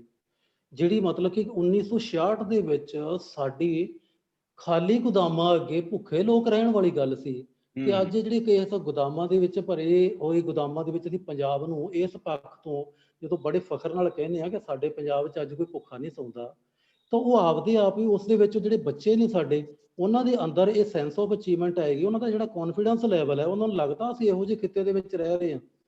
ਹੁਣ ਇੱਕ ਐਗਜ਼ਾਮਪਲ ਤੁਸੀਂ ਆਪਣੇ ਦਿਮਾਗ ਦੇ ਵਿੱਚ ਇੱਕ ਸਿਰਜ ਕੇ ਵੇਖੋ ਵੀ ਇੱਕ ਡਰਿਲ ਆਪਾਂ ਕਰਦੇ ਆ ਵੀ ਜੇਕਰ ਆਪਾਂ ਇੱਕ ਕਾਗਜ਼ ਦੇ ਉੱਤੇ ਨਾਮ ਲਿਖੀਏ ਪੰਜਾਬ, ਕਿਸ ਤਰ੍ਹਾਂ ਦਾ ਅਕਸ ਤੁਹਾਡੇ ਦਿਮਾਗ ਦੇ ਵਿੱਚ ਆਉਂਦਾ ਵੀ ਉੱਥੇ ਕਿਸ ਤਰ੍ਹਾਂ ਦੇ ਗੱਭਰੂ, ਕਿਸ ਤਰ੍ਹਾਂ ਦੀਆਂ ਉੱਥੋਂ ਦੀਆਂ ਮਟਿਆਰਾਂ, ਕਿਹੋ ਜਿਹਾ ਉੱਥੋਂ ਦਾ ਰਹਿਣ ਸਹਿਣ, ਕੀ ਚੀਜ਼ ਹੋਏਗੀ।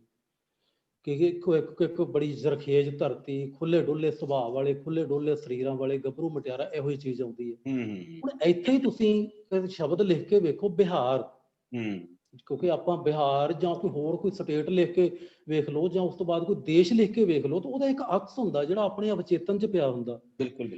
ਹੁਣ ਜੇਕਰ ਇਸ ਸੰਘਰਸ਼ ਦੇ ਵਿੱਚ, ਜੇਕਰ ਇਹ ਸੰਘਰਸ਼ ਦੇ ਮੰਨ ਲਓ ਫਲਾਪ ਹੋ ਜਾਣ ਦੀ ਸਥਿਤੀ ਦੇ ਵਿੱਚ ਆਪਾਂ ਇਹ ਕਹਿ ਦਿੰਦੇ ਹੈਗੇ ਆ ਕਿ ਇੱਥੋਂ ਦੀਆਂ ਸਥਿਤੀਆਂ ਵੀ ਆਰਥਿਕ ਤੌਰ ਦੇ ਉੱਤੇ ਜਾਂ ਸਮਾਜਿਕ ਤੌਰ, ਆਰਥਿਕ ਤੌਰ ਦੇ ਉੱਤੇ ਪਹਿਲਾਂ, ਕਿਉਂਕਿ ਸਾਡੀ ਆਰਥਿਕਤਾ ਸਾਡੇ ਸਮਾਜਿਕ ਰਹਿਤ ਬਹਿਤ ਨੂੰ ਪ੍ਰਭਾਵਿਤ ਕਰਦੀ ਹੈ। ਸਾਡੀਆਂ ਬਿਹਾਰ ਵਰਗੀਆਂ ਹੋ ਜਾਂਦੀਆਂ ਨੇ ਜਿੱਥੇ ਕਿ ਲੋਕ ਜਿਹੜੇ ਨੇ, ਜਿਹੜਾ ਕਿ ਜ਼ਮੀਨ ਵਾਲੇ ਵਿਅਕਤੀ ਵੀ ਆਪਣੇ ਆਪ ਦੇ ਵਿੱਚ ਗਰੀਬੀ ਵਾਲਾ ਜੀਵਨ ਬਸਰ ਕਰ ਰਹੇ ਨੇ। ਉਹ ਜਿਹੜਾ ਗਰੀਬੀ ਵਾਲਾ ਜੀਵਨ ਬਸਰ ਕਰ ਰਹੇ ਨੇ, ਤਾਂ ਜਿਹੜਾ ਬੰਦਾ ਆਪਣੀ ਹੈਂਡ ਟੂ ਮਾਊਥ ਹੀ ਜ਼ਿੰਦਗੀ ਜਿਉ ਰਿਹਾ ਹੈ, ਤਾਂ ਉੱਥੋਂ ਦੇ ਜਿਹੜੇ ਬੱਚੇ ਹੋਣਗੇ, ਜਿਹੜੇ ਉੱਥੋਂ ਦੇ ਵਿਦਿਆਰਥੀ ਹੋਣਗੇ, ਉਹਨਾਂ ਤੋਂ ਤੁਸੀਂ ਕੀ ਐਕਸਪੈਕਟ ਕਰਦੇ ਹੋ ਕਿ ਉਹਨਾਂ ਦੀ ਜਿਹੜੀ ਤਾਲੀਮ ਆ ਉਹ ਕਿਸ ਪੱਧਰ ਦੀ ਹੋਏਗੀ? ਤੇ ਤਾਲੀਮ ਕਿਸ ਪੱਧਰ ਦੀ ਹੋਏਗੀ ਤਾਂ ਉਹਨਾਂ ਦੇ ਅੰਦਰ ਜਿਹੜੀਆਂ ਮੋਰਲ ਵੈਲਿਊਜ਼ ਨੇ, ਜਾਂ ਜਿਹੜੇ ਉਹ ਵੀ ਉੱਥੋਂ ਦੀਆਂ ਜਿਹੜੇ ਐਥਿਕਸ ਨੇ, ਉਹ ਕਿਸ ਪੱਧਰ ਦੇ ਹੋਣਗੇ? ਉਹ ਸਮਾਜ ਕਿਸ ਪੱਧਰ ਦਾ ਹੋਏਗਾ? ਇਸ ਕਰਕੇ ਆਪਾਂ ਨੂੰ ਇੱਕ ਵਧੀਆ ਵਿਦਿਆਰਥੀ, ਕਿਉਂਕਿ ਅੱਜ ਦੇ ਜਿਹੜੇ ਵਿਦਿਆਰਥੀ ਨੇ ਉਹ ਕੱਲ੍ਹ ਦਾ ਸਮਾਜ ਬਣਨਾ ਉਹਨਾਂ ਨੇ। ਬਿਲਕੁਲ। ਉਹਨਾਂ ਵਿਦਿਆਰਥੀਆਂ ਨੂੰ ਦੀ ਆਪਾਂ ਬਿਹਤਰੀ ਲਈ ਇੱਥੋਂ ਦੀਆਂ ਜਿਹੜੀਆਂ ਆਰਥਿਕ ਸਥਿਤੀਆਂ ਨੇ, ਮੈਂ ਇਕੱਲੇ ਕਿਸਾਨ ਦੀ ਗੱਲ ਨਹੀਂ ਕਰੂੰਗਾ, ਕਿਸਾਨ ਦੀਆਂ ਆਰਥਿਕ ਸਥਿਤੀਆਂ ਦੀ, ਕਿਉਂਕਿ ਕਿਸਾਨ ਦੇ ਨਾਲ ਖੇਤ ਮਜ਼ਦੂਰ ਜਿਹੜਾ ਹੈਗਾ ਡਾਇਰੈਕਟ ਤੌਰ ਤੇ ਜੁੜਿਆ ਹੋਇਆ। ਬਿਲਕੁਲ। ਇੱਕ ਬੂੜੀਏ 'ਚ ਬੂੜੀਆ ਫਸਿਆ ਹੋਇਆ, ਜਿਵੇਂ ਨਾ ਇੱਕ ਗਰਾਰੀ ਹੈ ਦੂਜੀਆਂ ਗਰਾਰੀਆਂ ਨੂੰ ਘਮਾਉਂਦੀ ਹੈ। ਹਾਂ, ਫਰਕ ਇੰਨਾ ਕੁ ਜ਼ਰੂਰ ਹੋ ਜਾਏਗਾ ਕਿ ਜਿਵੇਂ ਕਿਸੇ ਜਗ੍ਹਾ ਦੇ ਉੱਤੇ ਆਪਾਂ ਕਹਿ ਲਈਏ ਕਿ ਭੂਚਾਲ ਆਉਂਦਾ, ਧਰਤੀ ਦੇ ਹੇਠਲੀਆਂ ਜਿਹੜੀਆਂ ਪਲੇਟਾਂ ਨੇ ਆਪਾਂ ਕਹਿੰਦੇ ਖਿਸਕਦੀਆਂ ਨੇ, ਉਸ ਜਗ੍ਹਾ ਦੇ ਉੱਤੇ ਜਿਹੜਾ ਹੈ ਉਹਦਾ ਅਸਰ ਜ਼ਿਆਦਾ ਹੁੰਦਾ, ਉਹਨੂੰ ਆਪਾਂ ਉਹਦਾ ਐਪੀ ਸੈਂਟਰ ਕਹਿ ਦਿੰਦੇ ਹਾਂ। ਪਰ ਉਸ ਐਪੀ ਸੈਂਟਰ ਤੋਂ ਦੂਰ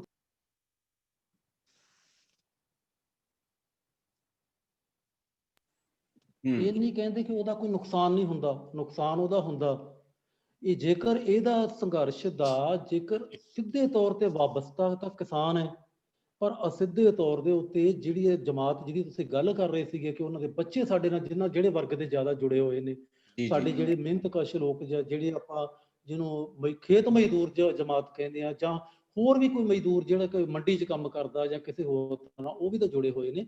ਉਹਨਾਂ ਦੀ ਐਜੂਕੇਸ਼ਨ, ਉਹਨਾਂ ਦਾ ਸਮਾਜਿਕ ਜਿਹੜਾ ਰੁਤਬਾ ਜਿਹੜਾ ਬਣਨਾ ਹੈ ਆਉਣ ਵਾਲੇ ਸਮੇਂ ਦੇ ਵਿੱਚ, ਉਹ ਵੀ ਸਾਡੇ ਇਸ ਸਮਾਜ ਦੇ ਨਾਲ ਇਨਡਾਇਰੈਕਟਲੀ ਜੁੜਿਆ ਹੋਇਆ। ਇਸ ਕਰਕੇ ਮੈਂ ਤਾਂ ਕਹਿਣਾ ਕਿ ਜਿਹੜੇ ਉਹ ਵਿਦਿਆਰਥੀ ਨੇ ਜਿਹੜੇ ਡਿਪਰਾਈਵਡ ਸੈਕਸ਼ਨ ਵਿੱਚੋਂ ਆਉਂਦੇ ਨੇ, ਉਹਨਾਂ ਦਾ ਵੀ ਇਸ ਸੰਘਰਸ਼ ਦੇ ਨਾਲ ਸਿੱਧਾ ਜਾਂ ਅਸਿੱਧਾ, ਨੇੜੇ ਦਾ ਜਾਂ ਥੋੜਾ ਜਿਹਾ ਦੂਰ ਦਾ ਸੰਬੰਧ ਹੈ। ਬਿਲਕੁਲ। ਇੱਕ ਹੋਰ ਪੱਖ ਤੇ ਆਪਾਂ ਚਰਚਾ ਕਰਦੇ ਹਾਂ, ਉਹ ਪੱਖ ਹੈ ਕਿ ਐਜੂਕੇਸ਼ਨ ਦੀ ਭੂਮਿਕਾ ਕੀ ਹੁੰਦੀ ਹੈ ਸਮਾਜ ਦੇ ਵਿੱਚ, ਕਿਉਂਕਿ ਆਪਾਂ ਐਜੂਕੇਸ਼ਨ ਨਾਲ ਜੁੜੇ ਹੋਏ ਹਾਂ ਸਿੱਧੇ ਤੌਰ ਤੇ। ਐਜੂਕੇਸ਼ਨ ਨੇ ਸਿਰਫ ਇਹ ਨਹੀਂ ਹੁੰਦਾ ਹੈਗਾ ਕਿ ਅਸੀਂ ਬੱਚਿਆਂ ਨੂੰ ਪੜ੍ਹਾ ਦਈਏ, ਰੱਟੇ ਲਵਾ ਦਈਏ, ਯਾਦ ਕਰਾ ਦਈਏ, ਡਿਗਰੀਆਂ ਦਵਾ ਦਈਏ ਤੇ ਮੁੜ ਕੇ ਜਾ ਕੇ ਬੇਰੁਜ਼ਗਾਰਾਂ ਦੀ ਲਾਈਨ ਦੇ ਵਿੱਚ ਖੜਾ ਕਰ ਦਈਏ।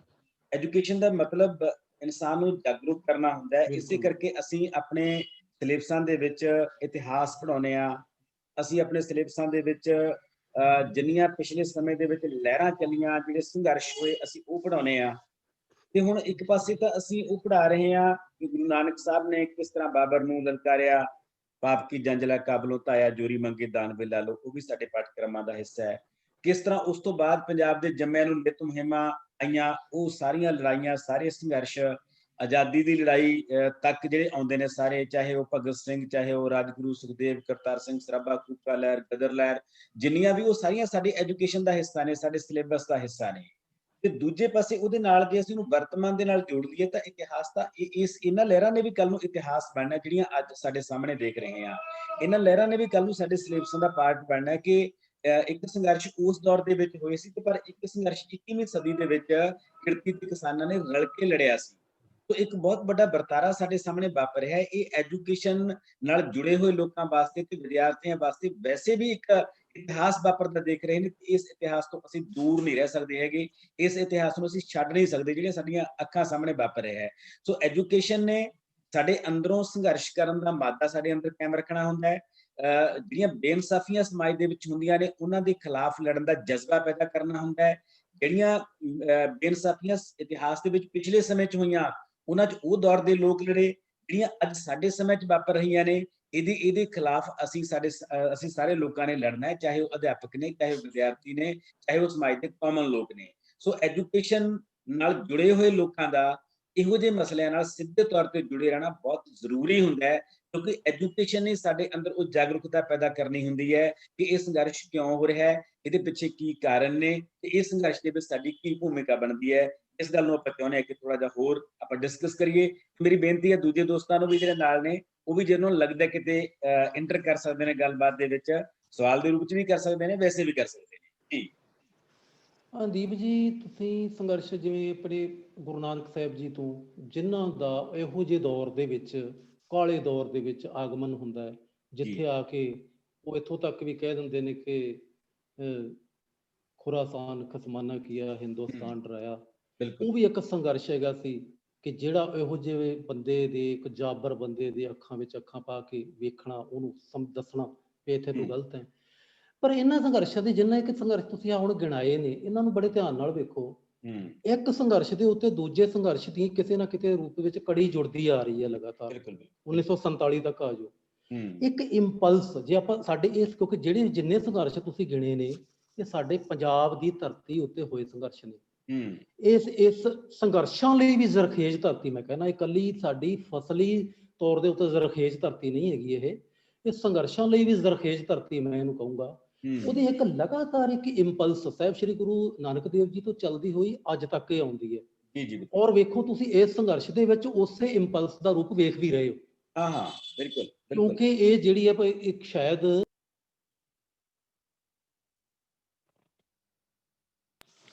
ਉੱਥੇ ਜਿਹੜਾ ਕੁਝ ਵੀ ਉੱਥੇ ਦਿੱਲੀ ਦੇ ਵਿੱਚ ਜਿਹੜਾ ਨਜ਼ਾਰਾ ਵੇਖਣ ਨੂੰ ਮਿਲ ਰਿਹਾ ਹੈ, ਨਜ਼ਾਰਾ ਤਾਂ ਇਹਨੂੰ ਮੈਂ ਫਿਲਹਾਲ ਨਹੀਂ ਕਹੂੰਗਾ, ਨਹੀਂ, ਕਿਉਂਕਿ ਜਦੋਂ ਜਿਸ ਵਕਤ ਇਹ ਤੇਰੇ ਜੇਤੂ ਹੋ ਕੇ ਸਾਹਮਣੇ ਆਵੇ ਤਾਂ ਉਹ ਨਜ਼ਾਰਾ ਤਾਂ ਉਸ ਵਕਤ ਕਵਾਂਗੇ। ਮੈਂ ਉੱਥੇ ਦਾ ਵਰਤਾਰਾ ਕਹਿ ਦਿੰਦਾ ਕਿ ਜਿਹੜਾ ਵੇਖਣ ਵਿੱਚ ਆ ਰਿਹਾ ਹੈ, ਉਹਦੇ ਵਿੱਚ ਤੁਸੀਂ ਉਹ ਬਿਲਕੁਲ ਉਹ ਫਲਸਫਾ ਜਿਹੜਾ ਉਹ ਚੱਕ ਕੇ ਵੇਖੋ ਉਸ ਸੰਘਰਸ਼ ਦਾ, ਜਿੱਥੋਂ ਤੁਸੀਂ ਗੱਲ ਕੀਤੀ ਸੀਗੀ, ਚਾਹੇ ਉਹ ਵੰਡ ਕੇ ਛਕਣ ਦਾ ਫਲਸਫਾ ਸੀਗਾ, ਚਾਹੇ ਉਹ ਮਤਲਬ ਕਿ ਨਾਲ ਰਲ ਕੇ ਇੱਕ ਜਿਹੜੀ ਹੈ ਸਾਹਮਣੇ ਵਾਲੀ ਧਿਰ ਨੂੰ ਵੰਗਾਰਨ ਦਾ ਮਸਲਾ ਹੈਗਾ ਸੀਗਾ, ਉੱਥੇ ਉਹ ਚੀਜ਼ ਦੀ ਇੰਪਲਸ ਇੱਥੇ ਨਜ਼ਰ ਆਉਂਦੀ ਹੈ।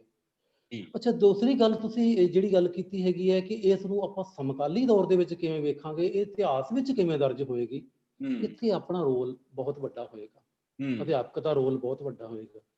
ਸੰਘਰਸ਼ ਅਤੇ ਹੁੱਲੜਬਾਜ਼ੀ ਵਿੱਚ ਬੜਾ ਅੰਤਰ ਹੁੰਦਾ ਹੈ, ਪਰ ਜਿਹੜਾ ਆਹ ਸਾਡਾ ਸਮਕਾਲੀ ਸੰਘਰਸ਼ ਹੈ, ਇਹ ਸੰਘਰਸ਼ ਹੈ ਅੱਜ ਦੀ ਤਾਰੀਖ ਦੇ ਵਿੱਚ, ਇਹਦੇ ਵਿੱਚ ਹੁੱਲੜਬਾਜ਼ੀ ਦਾ ਅੰਸ਼ ਜੇ ਮੈਂ ਕਹਾਂ 1% ਵੀ ਅਜੇ ਤੱਕ ਸ਼ਾਮਲ ਨਹੀਂ ਹੋਇਆ। ਜੇਕਰ ਇਹ ਸੰਘਰਸ਼ ਇਸੇ ਤਰ੍ਹਾਂ ਪੂਰ ਚੜ੍ਹਦਾ ਹੈ ਤੇ ਇਹ ਸੰਘਰਸ਼ ਸਾਡੀ ਨੌਜਵਾਨ ਪੀੜ੍ਹੀ ਦੇ ਵਿੱਚ, ਮੁੱਖ ਤੌਰ ਤੇ ਮੈਂ ਸਾਡੇ ਵਿਦਿਆਰਥੀ ਵਰਗ ਨੂੰ ਕਹੂੰਗਾ, ਉਹਦੇ ਵਾਸਤੇ ਇੱਕ ਬੜੇ ਪੋਜ਼ਿਟਿਵ ਇੱਕ ਇਨਪੁਟ ਦਾ ਕੰਮ ਕਰੇਗਾ, ਕਿਉਂਕਿ ਉਸਨੇ ਕੱਲ ਨੂੰ ਸਮਾਜ ਦਾ ਹਿੱਸਾ ਬਣਨਾ ਹੈ, ਇੱਕ ਸੰਘਰਸ਼ਸ਼ੀਲ ਵਿਅਕਤੀ ਬਣਨਾ ਉਸਨੇ ਆਪਦੇ ਸਰਵਾਈਵਲ ਲਈ। ਤੇ ਇਹ ਸੰਘਰਸ਼ ਜਦੋਂ ਵੀ ਇਹ ਆਉਣ ਵਾਲੇ ਸਮੇਂ ਸਿਲੇਬਸ ਦਾ ਹਿੱਸਾ ਨਾ ਬਣੇ ਜਾਂ ਬਣੇ, ਇਹਦੇ ਬਾਰੇ ਮੈਂ ਨਹੀਂ ਰਾਏ, ਕਿਉਂਕਿ ਜਿਹੜੀ ਹੈ ਕਿ ਇਤਿਹਾਸ ਜਿਹੜੇ ਨੇ ਉਹ ਕਈ ਵਾਰ ਕਿਸੇ ਵੱਖਰੇ ਇੱਕ ਮਕਸਦ ਲਈ ਜਾਂ ਵੱਖਰੀ ਮਾਨਸਿਕਤਾ ਦੇ ਤਹਿਤ ਲਿਖੇ ਜਾਂਦੇ ਨੇ। ਮੈਂ ਉਸ ਦੀ ਤਾਂ ਸ਼ਿਓਰਟੀ ਨਹੀਂ ਕਰਦਾ ਕਿ ਇਤਿਹਾਸ ਵਿੱਚ ਕਿਸ ਰੂਪ ਵਿੱਚ ਦਰਜ ਹੋਏਗਾ, ਪਰ ਇਹ ਲੋਕ ਮਨਾਂ ਵਿੱਚ ਜ਼ਰੂਰ ਦਰਜ ਹੋ ਜਾਏਗਾ ਜਿਹੜਾ ਇਹ ਸੰਘਰਸ਼ ਹੈ।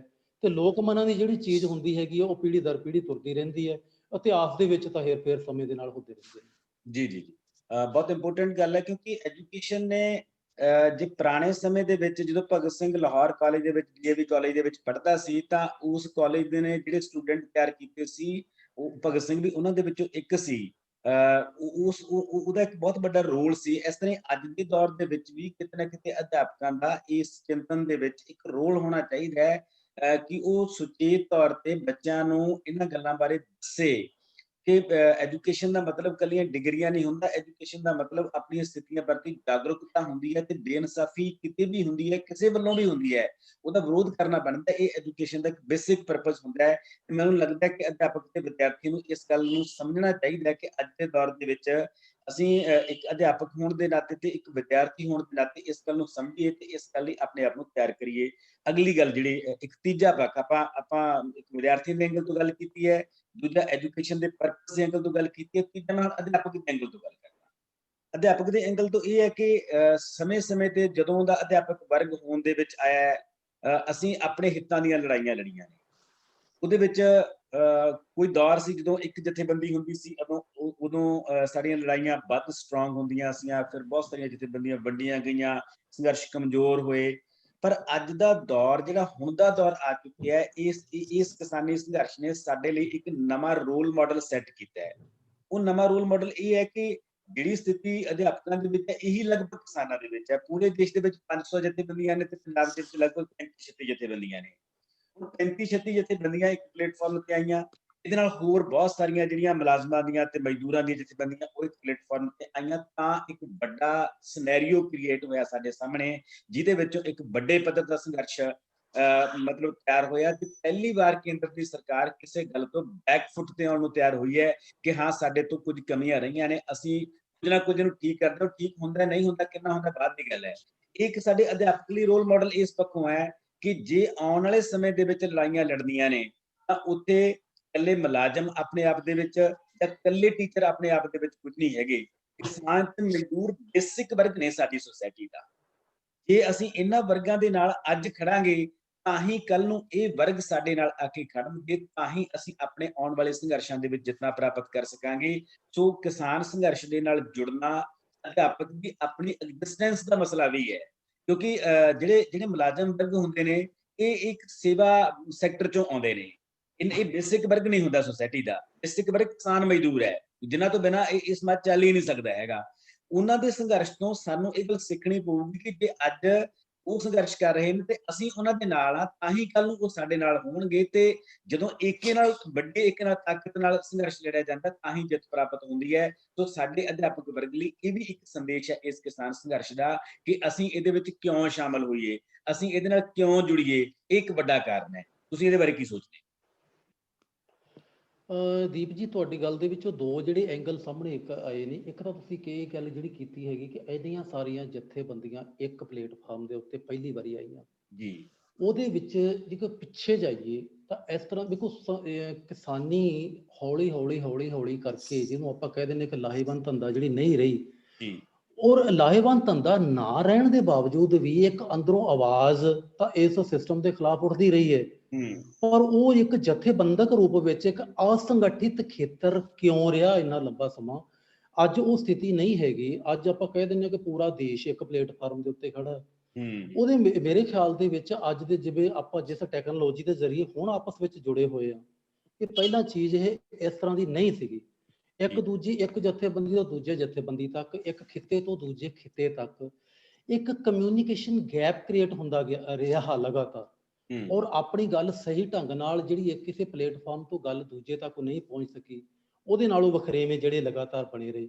ਵਖਰੇਵਿਆਂ ਦੇ ਨਾਲ, ਜਿਵੇਂ ਤੁਹਾਡੀ ਗੱਲ ਦਾ ਹੀ ਮੈਂ ਜਵਾਬ ਦੇਵਾਂ ਕਿ ਉਹ ਜਿਹੜੇ ਵਖਰੇਵੇਂ ਸਨ ਉਹ ਇੱਕ ਸੰਗਠਨ ਵਿੱਚ ਨਹੀਂ ਬਦਲ ਸਕੇ, ਜਿਹਦੀ ਵਜ੍ਹਾ ਕਰਕੇ ਇਹਦੇ ਕੋਈ ਫਰੂਟਫੁਲ ਜਿਹੜੇ ਰਿਜ਼ਲਟ ਕਿਸੇ ਸਮੇਂ ਵੀ ਨਹੀਂ ਆਏ। ਅੱਛਾ, ਜੇਕਰ ਹੁਣ ਅੱਜ ਦੇ ਸਮੇਂ ਦੇ ਵਿੱਚ ਐਡੀ ਸਾਰੇ ਵੱਡੇ ਇੱਕ ਮਾਸ ਲੈਵਲ ਦੇ ਉੱਤੇ ਇਹ ਜਿਹੜਾ ਸੰਘਰਸ਼ ਜਿਹੜਾ ਇੱਕ ਛਿੜਿਆ, ਅੱਜ ਮੈਂ ਸਮਝਦਾ ਕਿ ਇਹ ਕਿਸਾਨਾਂ ਦਾ ਸੰਘਰਸ਼ ਇਕੱਲਾ ਨਹੀਂ ਰਹਿ ਗਿਆ। ਉਹਦੇ ਵਿੱਚ ਜੇਕਰ ਆਪਾਂ ਕਹੀਏ ਅਧਿਆਪਕ ਜਾਂ ਉਸ ਸਮਾਜ ਦੇ ਅੰਦਰ ਰਹਿਣ ਵਾਲਾ ਜਿਹੜਾ ਕੋਈ ਵੀ ਵਿਅਕਤੀ, ਕਿਉਂਕਿ ਉਸ ਦਾ ਅੰਦਰ ਜਦੋਂ ਆਪਾਂ ਸੁਸਾਇਟੀ ਦੇ ਵਿੱਚ ਜਿਹੜਾ ਬੰਦਾ ਵੀ ਉੱਥੇ ਰਹਿ ਰਿਹਾ ਹੈ, ਉਹਦੀਆਂ ਜਿਹੜੀਆਂ ਜੀਵਨ ਦੀਆਂ ਹਾਲਤਾਂ ਨੇ ਜਿਹੜੀਆਂ ਉਸ ਸੁਸਾਇਟੀ ਦੇ ਇੱਕ ਸੈਕਸ਼ਨ ਦੀਆਂ ਦੂਜੇ ਸੈਕਸ਼ਨ ਨਾਲ ਡਾਇਰੈਕਟਲੀ ਜਾਂ ਇਨਡਾਇਰੈਕਟਲੀ ਜੁੜੀਆਂ ਹੁੰਦੀਆਂ ਨੇ। ਉਹਦੇ ਤੋਂ ਭੱਜ ਨਹੀਂ ਸਕਦਾ। ਇਹ ਜਦੋਂ ਆਪਾਂ ਕਹਿੰਦੇ ਆ ਕਿ ਮਨੁੱਖ ਇੱਕ ਸਮਾਜਿਕ ਪ੍ਰਾਣੀ ਹੈ, ਸਮਾਜਿਕ ਪ੍ਰਾਣੀ ਹੋਣ ਦਾ ਨਾਤੇ ਉਹਦੇ ਜਿਹੜੇ ਸਮਾਜ ਦੇ ਅੰਦਰ ਉਹਦੇ ਗੁਆਂਢੀ ਦੀ ਕੀ ਸਥਿਤੀ ਹੈ। ਔਰ ਦੂਜੀ ਗੱਲ ਇਹ ਇੱਥੋਂ ਤੱਕ ਵੀ ਮੈਂ ਤੇ ਕਹੂੰਗਾ ਕਿ ਜੇਕਰ ਆਪਾਂ ਇੱਕ ਵਰਗ ਦੀਆਂ ਹਾਲਤਾਂ ਬਹੁਤ ਬਿਹਤਰ ਹੋਣ, ਦੂਸਰੇ ਵਰਗ ਦੀਆਂ ਜਿਹੜੀਆਂ ਹਾਲਤਾਂ ਜਿਹੜੀਆਂ ਹੈਗੀਆਂ ਨੇ ਨਹੀਂ ਵਧੀਆ ਹੋਈਆਂ, ਤਾਂ ਜੇਕਰ ਉਹ ਉੱਤੇ ਇੱਕ ਸੂਰਜ ਦੀ ਇੱਕ ਰੋਸ਼ਨੀ ਕਿਸੇ ਉੱਚੇ ਅਟਾਰੀ ਦੇ ਥੱਲੇ ਇੱਕ ਛੋਟੇ ਮਕਾਨ ਤੱਕ ਨਹੀਂ ਪਹੁੰਚਦੀ, ਤਾਂ ਇਹਦਾ ਮਤਲਬ ਇੱਕ ਉਹ ਅਸੰਤੋਸ਼ਕ ਸਮਾਜ ਦੇ ਵਿੱਚ ਲਗਾਤਾਰ ਵਖਰੇਵਾਂ ਦਾ ਕਾਰਨ ਵੀ ਬਣੂਗਾ। ਤੇ ਉਹਨਾਂ ਦੇ ਵਿੱਚ ਇੱਕ ਆਪਸੀ ਜਿਹੜੀਆਂ ਹੈਗੀਆਂ ਨੇ, ਜਿਹੜੀਆਂ ਰੰਜਿਸ਼ਾਂ ਤਲਖੀਆਂ ਜਿਹੜੀਆਂ ਨੇ ਆਉਣ ਵਾਲੇ ਵੱਡੇ ਲੈਵਲ ਦੇ ਉੱਤੇ ਵੀ ਤਾਂ ਹੋਣਗੀਆਂ। ਇਸ ਕਰਕੇ ਇੱਕ ਅਧਿਆਪਕ ਨੂੰ ਇਸ ਦੇ ਵਿੱਚ ਕਿਉਂਕਿ ਅਧਿਆਪਕ ਜਦੋਂ ਜਿੱਥੇ 2 ਬੰਦਿਆਂ ਵਿੱਚ 4 ਬੰਦਿਆਂ ਵਿੱਚ ਕਿਸੇ ਪਲੇਟਫਾਰਮ ਦੇ ਉੱਤੇ ਗੱਲ ਕਰਦਾ ਹੈ, ਤਾਂ ਉਹਨੂੰ ਆਪਣੀ ਗੱਲ ਇਸ ਲੈਵਲ ਦੀ ਰੱਖਣੀ ਚਾਹੀਦੀ ਹੈਗੀ ਹੈ ਕਿ ਆਪਾਂ ਮਤਲਬ ਕਿ ਜਿਹੜੇ ਦੂਜੇ ਵਰਗ ਨੇ ਜਿਹੜੇ ਉਹ ਸਮਝ ਰਹੇ ਨੇ ਕਿ ਸਾਡਾ ਇਸ ਸੰਘਰਸ਼ ਨਾਲ ਕੋਈ ਲੇਗਾ ਦੇਗਾ ਨਹੀਂ ਹੈਗਾ, ਉਹਨਾਂ ਤੱਕ ਇਹ ਗੱਲ ਲੈ ਕੇ ਜਾਈਏ ਕਿ ਇਹ ਜਿਹੜਾ ਹੈਗਾ ਇਹ ਸੰਘਰਸ਼ ਇਕੱਲੇ ਅਧਿਆਪਕ ਦਾ ਨਹੀਂ, ਇਕੱਲੇ ਕਿਸਾਨ ਦਾ ਨਹੀਂ ਹੈਗਾ। ਇਸ ਸਮਾਜ ਦੇ ਅੰਦਰ ਜਿਹੜੇ ਦੂਸਰੇ ਸੈਕਸ਼ਨ ਨੇ ਉਹਨਾਂ ਦੇ ਨਾਲ ਵੀ ਲੈ ਕੇ ਤੁਰਨ ਦਾ। ਜੇ ਭਾਈ ਗੁਰਸ਼ਰਨ ਸਿੰਘ ਹੋਰਾਂ ਦੀ ਗੱਲ ਕਰਾਂ ਤਾਂ ਸਮਾਜ ਜਿਹੜਾ ਉਹੀ ਵਧੀਆ ਹੁੰਦਾ ਜਿਹੜਾ ਹੱਥ 'ਚ ਹੱਥ ਪਾ ਕੇ ਤੁਰਦੇ ਨੇ, ਕਿ ਪੈਰ ਤੇ ਇਹ ਤਾਂ ਪੈਰ ਮਿੱਧ ਕੇ ਅੱਗੇ ਲੰਘ ਜਾਣ ਵਾਲਾ, ਤੇ ਜਿਹੜੇ ਪਿੱਛੇ ਉਹਦੇ ਇੱਕ ਮੈਂ ਹੋ ਗਿਆ ਨਾ, ਇੱਕ ਹੋ ਗਿਆ ਮੈਂ ਦਾ ਮਤਲਬ ਇੱਕ। ਤੇ ਜੀ ਜਦੋਂ ਜੀ ਆਪਾਂ ਅਸੀਂ ਕਹਿੰਦੇ ਆ ਕਿ ਇਹ ਚੀਜ਼ ਸਾਡੀ ਹੈ, ਇਹ ਸਾਡੀ ਲੋੜ ਹੈ, ਇਹ ਸਾਡਾ ਸੰਘਰਸ਼ ਹੈ, ਤੇ ਫਿਰ ਅਸੀਂ ਇਹਦੇ ਵਿੱਚ ਤਾਂ 2 ਵੀ ਹੋ ਗਏ ਤੇ 200 ਵੀ ਹੋ ਗਏ ਤੇ 2000 ਵੀ ਹੋ ਗਏ। ਕਿਆ ਤੇ ਬਾਤ। ਅਧਿਆਪਕ ਨੂੰ ਅੱਜ ਇਹ ਗੱਲ ਜਿਹੜੀ ਲੈ ਕੇ ਜਾਣੀ ਪਏਗੀ ਕਿ ਇਹ ਸੰਘਰਸ਼ ਇਕੱਲੇ ਮੈਂ ਦਾ ਨਹੀਂ ਹੈ, ਇਕੱਲੇ ਇਹ ਕਿਸਾਨ ਦਾ ਨਹੀਂ ਹੈ, ਇਹ ਸੰਘਰਸ਼ ਸਾਡੇ ਹਰ ਵਿਅਕਤੀ ਦਾ ਹੈ। ਨਹੀਂ ਤਾਂ ਫਿਰ ਇਹ ਨਾ ਹੋਵੇ ਵੀ ਅੱਜ ਮੈਂ ਨਾ ਬੋਲਾਂ ਤੇ ਕੱਲ ਤੁਸੀਂ ਨਾ ਬੋਲੋ, ਤੇ ਫਿਰ ਮੈਂ, ਤੁਸੀਂ, ਉਸ ਤੋਂ ਅਗਲਾ ਤੇ ਉਸ ਤੋਂ ਅਗਲਾ, ਤੇ ਫਿਰ ਇਕੱਲੇ ਇਕੱਲੇ ਰੂਪ ਦੇ ਵਿੱਚ ਤਾਂ ਇਹ ਜਿਹੜਾ ਸਮਾਜ ਹੈ ਜਿਹੜਾ ਉਹ ਇੱਕ ਵਧੀਆ ਸਮਾਜ ਦੀ ਨੀਂਹ ਨਹੀਂ ਟਿਕ ਸਕਦੀ। ਤੇ ਉਹਦੇ ਵਿੱਚ ਜਿਹੜੇ ਸਾਡੇ ਵਿਦਿਆਰਥੀ ਜਿਹੜੇ ਸਾਨੂੰ ਅੱਜ ਫਾਲੋ ਕਰ ਰਹੇ ਨੇ, ਉਹ ਵੀ ਜਿਹੜੇ ਹੈਗੇ ਨੇ ਕੋਈ ਵਧੀਆ ਜੀਵਨ ਦੀਆਂ ਹਾਲਤਾਂ ਉਹਨਾਂ ਨੂੰ ਵੀ ਨਹੀਂ ਮਿਲਣਗੀਆਂ। ਜੀ ਮੈਂ ਇਹਦੇ ਵਿੱਚ ਹੁਣ ਇੱਕ ਗੱਲ ਕਰੂੰਗਾ ਤੇ ਉਸ ਤੋਂ ਬਾਅਦ ਫਿਰ ਆਪਾਂ ਸਾਡੇ ਦੂਜੇ ਐਡਮਿਨ ਟੀਮ ਨੂੰ ਵੀ ਸ਼ਾਮਿਲ ਕਰਾਂਗੇ, ਉਹਨਾਂ ਤੁਸੀਂ ਪੁੱਛਾਂਗੇ ਕਿ ਕੀ ਕਹਿਣਾ ਚਾਹੁੰਦੇ ਨੇ। ਆਖਰੀ ਗੱਲ ਆਪਣੀ ਇਹ ਹੈ ਕਿ ਇਸ ਸੰਘਰਸ਼ ਨੇ ਇੱਕ ਹੋਰ ਨਵੀਂ ਚੀਜ਼ ਜਿਹੜੀ ਤੁਸੀਂ ਨੋਟ ਕੀਤੀ ਹੋਣੀ ਕਿ ਜਦੋਂ ਕਿਸਾਨ ਜਥੇਬੰਦੀਆਂ ਲਗਭਗ 4-5ਵੀਂ ਮੀਟਿੰਗ ਕਰਨ ਜਾ ਰਹੀਆਂ ਨੇ ਹੁਣ, ਤੇ ਉੱਥੇ ਉਹਨਾਂ ਦਾ ਵਾਹ ਵੱਡੇ ਸਿਰਾਂ ਵਾਲੇ IAS ਅਫਸਰਾਂ ਨਾਲ ਪੈ ਰਿਹਾ ਹੈ। ਵੱਡੇ ਮੰਤਰੀ ਉਸ ਮੀਟਿੰਗ 'ਚ ਬੈਠੇ ਨੇ, ਉਹ ਪਾਵਰ ਪੁਆਇੰਟ ਪ੍ਰੈਜੈਂਟੇਸ਼ਨਾਂ ਦੇ ਰਹੇ ਨੇ, ਉਹ ਬਹੁਤ ਉਹਨਾਂ ਨੇ ਚਿੰਤਨ ਕਰਕੇ, ਮੰਥਨ ਕਰਕੇ ਆਪਣੇ ਵੱਲੋਂ ਤਿਆਰ ਕਰਕੇ ਆਉਂਦੇ ਨੇ। ਤੇ ਤੁਸੀਂ ਨੋਟ ਕੀਤਾ ਹੋਣਾ ਕਿ ਉਹਨਾਂ ਦਾ ਮੁਕਾਬਲਾ ਕਰਨ ਲਈ ਜਿਹੜੇ ਸਾਡੇ ਲੀਡਰ ਸੀ ਕਿਸਾਨ ਜਥੇਬੰਦੀਆਂ ਦੇ, ਉਹ ਕਿਸ ਪੱਧਰ ਤੱਕ ਹੋਮਵਰਕ ਕਰਦੇ ਰਹੇ ਨੇ। ਕਿਉਂਕਿ ਉਹਨਾਂ ਨੂੰ ਪਤਾ ਹੈ ਕਿ ਜਿਹੜਾ ਸਾਡਾ ਵਾਹ ਹੈ ਉਸ ਮੀਟਿੰਗ ਦੇ ਵਿੱਚ, ਪਿਛਲੀ ਮੀਟਿੰਗ ਲਗਭਗ 7 ਘੰਟੇ 7.5 ਘੰਟੇ ਮੀਟਿੰਗ ਚੱਲੀ। 7.5 ਘੰਟੇ ਮੀਟਿੰਗ ਦੇ ਵਿੱਚ ਇੱਕ ਉਸ ਧਿਰ ਦੇ ਬਰਾਬਰ ਇੱਕ ਜਿਹਨੂੰ ਮਤਲਬ ਸਾਰਾ ਦੇਸ਼ ਇਹ ਕਹਿ ਰਿਹਾ ਸੀ ਕਿ ਕਿਸਾਨ ਭਰਮ ਦਾ ਸ਼ਿਕਾਰ ਹੈ, ਕਿਸਾਨ ਨੂੰ ਪਤਾ ਨਹੀਂ ਹੈਗਾ, ਕਿਸਾਨ ਭੋਲਾ ਭਾਲਾ ਹੈ, ਕਿਸਾਨ ਮਾਸੂਮ ਹੈ, ਕਿਸਾਨ ਨੂੰ ਸਮਝ ਨਹੀਂ ਹੈਗੀ, ਉਹ ਮਤਲਬ ਭਰਮਾ ਲਿਆ ਗਿਆ। ਉਹ ਸਾਰੀਆਂ ਗੱਲਾਂ ਉਸਨੇ ਰੱਦ ਕਰਤੀਆਂ। ਇਹਦਾ ਮਤਲਬ ਇਸ ਸੰਘਰਸ਼ ਦੇ ਵਿੱਚ ਸਾਡੇ ਅਧਿਆਪਕਾਂ ਨੂੰ ਇੱਕ ਸਿੱਖਣ ਦਾ ਇਸ਼ੂ ਇਹ ਵੀ ਹੈ ਕਿ ਜੋ ਚਿੰਤਨ ਕੀਤਾ ਇਹਨਾਂ ਲੀਡਰਾਂ ਨੇ, ਮੈਂ ਦੇਖਿਆ ਕਿ ਬੱਸ ਦੇ ਵਿੱਚ ਜਦੋਂ ਜਾ ਰਹੇ ਨੇ ਨਾ, ਉਹਨਾਂ ਦੇ ਹੱਥਾਂ 'ਚ ਜਿਵੇਂ ਪੇਪਰ ਦੇਣ ਜਾਂਦਾ ਹੁੰਦਾ, ਇਮਤਿਹਾਨ ਦੇਣ ਜਾਂਦਾ ਹੁੰਦਾ ਕੋਈ ਬੱਚਾ, ਇਸ ਤਰ੍ਹਾਂ ਉਹਨਾਂ ਨੇ ਪਲੰਦਾ ਫੜਿਆ ਹੋਇਆ ਕਾਗਜ਼ਾਂ ਦਾ, ਤੇ ਉਹ ਬਕਾਇਦਾ ਅੰਡਰਲਾਈਨ ਕਰ ਰਹੇ ਨੇ, ਬਕਾਇਦਾ ਟਿਕ ਕਰ ਰਹੇ ਨੇ, ਬਕਾਇਦਾ ਪੜ੍ਹ ਰਹੇ ਨੇ ਕਿ ਇਸ ਕਲੌਜ਼, ਜਿਹੜਾ ਕਾਨੂੰਨ ਦੀ ਇਸ ਕਲੌਜ਼ ਦਾ ਜਵਾਬ ਆ ਦੇਣਾ ਹੈ, ਕਾਨੂੰਨ ਦੀ ਇਸ ਕਲੌਜ਼ ਨੂੰ ਇਸ ਤਰ੍ਹਾਂ ਡਿਫੈਂਡ ਕਰਨਾ ਹੈ, ਇਸ ਤਰ੍ਹਾਂ ਇੰਟਰਪ੍ਰੇਟ ਕਰਨਾ ਹੈ। ਤਾਂ ਉਹਨਾਂ ਨੇ 5 ਮੀਟਿੰਗਾਂ ਤੱਕ ਸਰਕਾਰ ਨੂੰ ਇਹ ਮੰਨਣ ਲਈ ਮਜਬੂਰ ਕਰਤਾ ਕਿ ਸਾਡੇ ਸਿਸਟਮ ਦੇ ਵਿੱਚ ਕੁਝ ਖਾਮੀਆਂ ਤਾਂ ਜ਼ਰੂਰ ਨੇ, ਉਸ ਨੂੰ ਰੱਦ ਕਰਦੇ ਨਹੀਂ ਕਰਦੇ ਬਾਅਦ 'ਚ ਹੈ। ਮਤਲਬ ਕਹਿਣ ਦਾ ਭਾਵ ਹੈ ਕਿ ਚਿੰਤਨ ਦੀ ਪਰੰਪਰਾ ਜਿਹੜੀ ਸਾਡੇ ਅਧਿਆਪਕਾਂ ਦੇ ਵਿੱਚੋਂ ਵੀ ਕਿਤੇ ਖਤਮ ਹੁੰਦੀ ਸੀ, ਕਿਸਾਨਾਂ ਨੇ ਇਹ ਸਿੱਧ ਕੀਤਾ ਕਿ ਅਸੀਂ ਇਕੱਲੇ ਧਰਤੀ ਦੀ ਹਿੱਕ ਦੇ ਉੱਤੇ ਹਲ ਵਾਹੁਣ ਵਾਲੇ ਲੋਕ ਨਹੀਂ ਹੈਗੇ।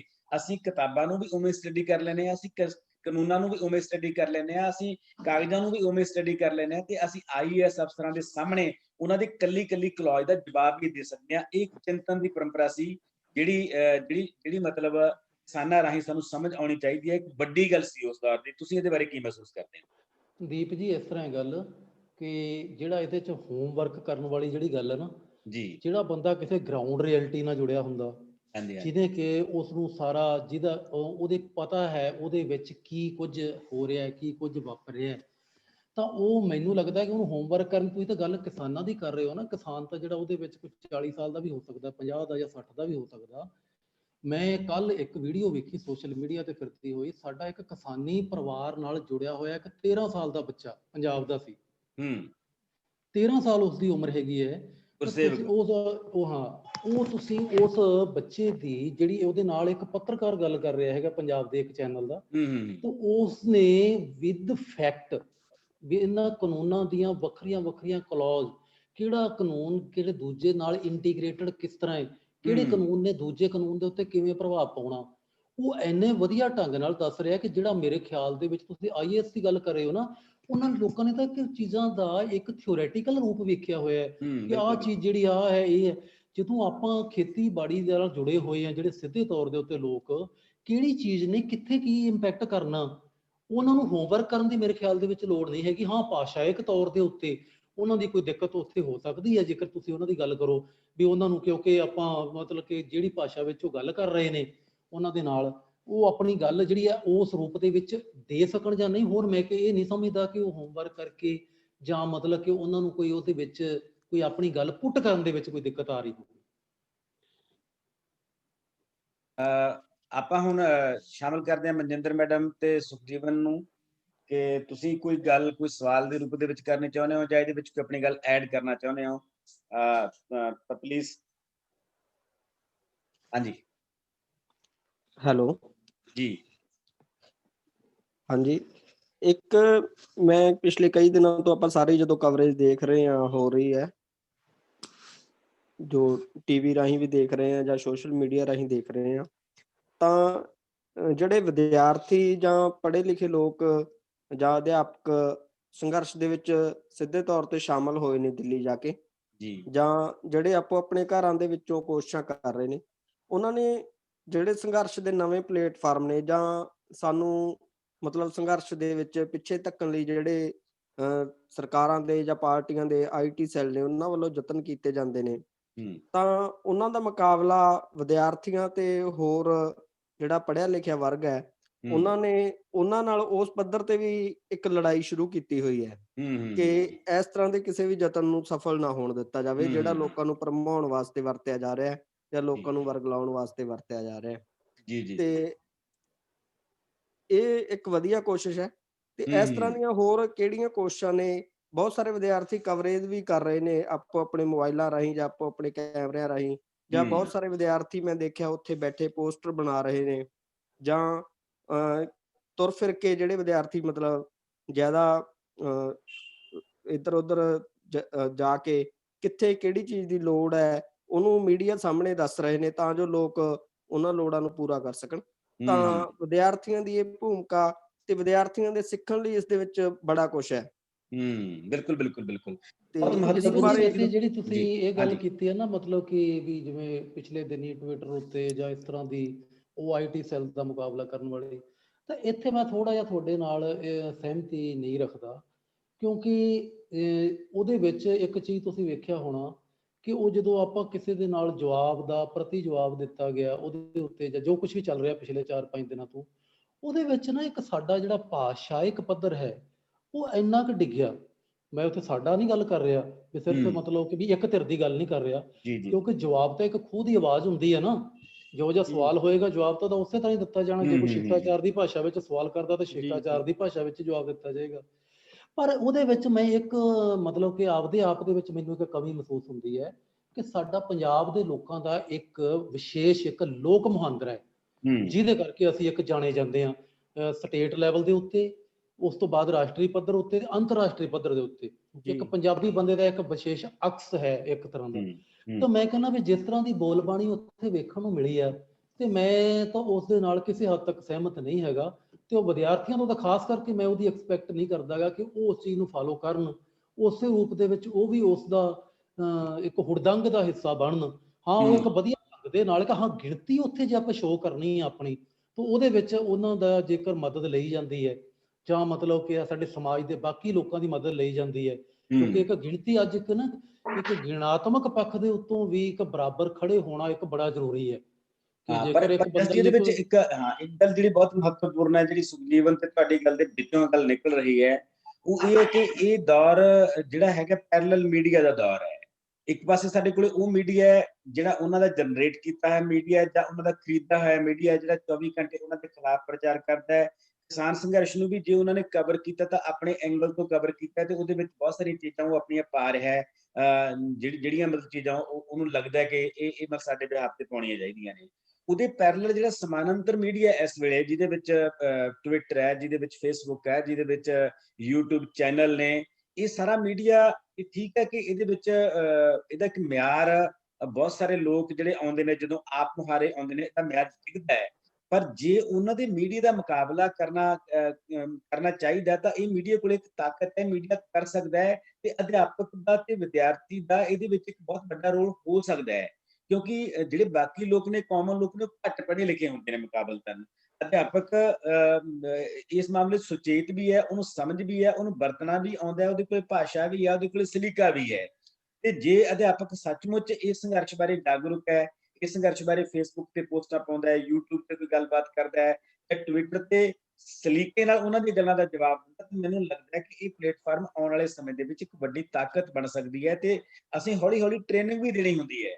ਜਿਹੜੇ ਦੇਖੋ ਜਦੋਂ ਸੰਘਰਸ਼ ਚੱਲਿਆ ਸੀ ਇੱਧਰੋਂ, ਉਦੋਂ ਸਾਨੂੰ ਸਾਰਿਆਂ ਨੂੰ ਲੱਗਦਾ ਸੀ ਕਿ ਪੰਜਾਬ ਦੇ ਲੋਕ ਇਹਨੇ ਬੈਲੈਂਸ ਪਤਾ ਨਹੀਂ ਉੱਥੇ ਜਾ ਕੇ ਹੋਣਗੇ ਕਿ ਨਹੀਂ ਹੋਣਗੇ, ਬਹੁਤ ਕੁਝ ਐ ਹੋ ਜਾਊਗਾ, ਉਹ ਹੋ ਜਾਊਗਾ। ਪਰ ਉੱਥੇ ਜਾ ਕੇ ਸਾਡੇ ਲੋਕਾਂ ਨੇ ਬਹੁਤ ਕੁਝ ਸਿੱਖਿਆ। ਜੋ ਦਬਾਅ ਹੁੰਦੇ ਨੇ ਬੰਦੇ ਦੇ ਆਲੇ ਦੁਆਲੇ, ਤਾਂ ਉਹ ਸਿੱਖਦੇ ਨੇ ਕਿ ਆਪਾਂ ਆਹ ਗਲਤ ਕੰਮ ਨਹੀਂ ਕਰਨਾ ਹੈਗਾ, ਆਪਾਂ ਆਹ ਗਲਤ ਕੰਮ ਨਹੀਂ ਕਰਨਾ ਹੈਗਾ, ਆਪਾਂ ਆਹ ਗਲਤ ਕੰਮ ਨਹੀਂ ਕਰਨਾ, ਤਾਂ ਕਿ ਅਸੀਂ ਬਦਨਾਮ ਨਾ ਹੋ ਜਾਈਏ। ਸੋ ਇਹ ਜਿਹੜੀ ਸਾਡੀ ਇੱਕ ਭਾਸ਼ਾ ਦਾ ਜਿਹੜਾ ਪੱਧਰ ਨੀਵਾਂ ਜਾਣਾ ਹੈ, ਇਹ ਵੀ ਹੌਲੀ-ਹੌਲੀ ਇੱਕ ਟ੍ਰੇਨਿੰਗ ਦੇ ਵਿੱਚੋਂ ਠੀਕ ਹੋਣਾ ਹੈ। ਜਦੋਂ ਸੁਚੇਤ ਲੋਕ, ਸਿਆਣੇ ਲੋਕ, ਟੀਚਰ ਲੋਕ, ਅਧਿਆਪਕ ਲੋਕ, ਬੁੱਧੀਜੀਵੀ ਲੋਕ, ਵਿਦਿਆਰਥੀ ਯੂਨੀਅਨ ਦੇ ਅੱਛੇ ਨੁਮਾਇੰਦੇ, ਪੜ੍ਹੇ ਲਿਖੇ ਵਿਦਿਆਰਥੀ ਆਪਣੇ ਮਿਆਰ ਨੂੰ ਕਾਇਮ ਰੱਖ ਕੇ ਜਦੋਂ ਮੁਕਾਬਲਾ ਕਰਨਗੇ, ਤਾਂ ਇਸ ਮੀਡੀਆ ਨੇ ਉਸ ਵਿਕਾਊ ਮੀਡੀਆ ਦਾ ਮੁਕਾਬਲਾ ਕਰਨਾ ਇੱਕ ਵੱਡੀ ਤਾਕਤ ਬਣਨੀ ਹੈ, ਤੇ ਇਹਨੂੰ ਉਸ ਰੂਪ ਦੇ ਵਿੱਚ, ਸੁਚੇਤ ਰੂਪ ਦੇ ਵਿੱਚ ਤੇ ਸਲੀਕੇ ਨਾਲ ਵਰਤਿਆ ਜਾਣਾ ਚਾਹੀਦਾ ਹੈ। ਇਹ ਗੱਲ ਇਹਦੇ ਵਿੱਚੋਂ ਨਿਕਲਦੀ ਹੈ, ਤੇ ਮੈਂ ਸ਼ਾਮਲ ਕਰੂੰਗਾ ਮਨਜਿੰਦਰ ਮੈਡਮ ਨੂੰ। ਮਨਜਿੰਦਰ ਜੀ, ਤੁਸੀਂ ਕੀ? ਜੀ, ਮੈਂ ਇੱਕ ਗੱਲ ਇਹ ਵੀ ਸਾਂਝੀ ਕਰਨਾ ਚਾਹੁੰਦਾ ਕਿ ਪਹਿਲੇ ਦਿਨ ਇਹ ਸਮੱਸਿਆ ਖਰ ਬਹੁਤ ਵੱਡੇ ਪੱਧਰ ਤੇ ਆਈ ਸੀ, ਜਿਸ ਤਰ੍ਹਾਂ ਦੀ ਜੱਜ ਸਰ ਨੇ ਗੱਲ ਕੀਤੀ ਹੈ, ਖਾਸ ਕਰਕੇ ਭਾਸ਼ਾ ਦੇ ਮਿਆਰ ਵਾਲੀ।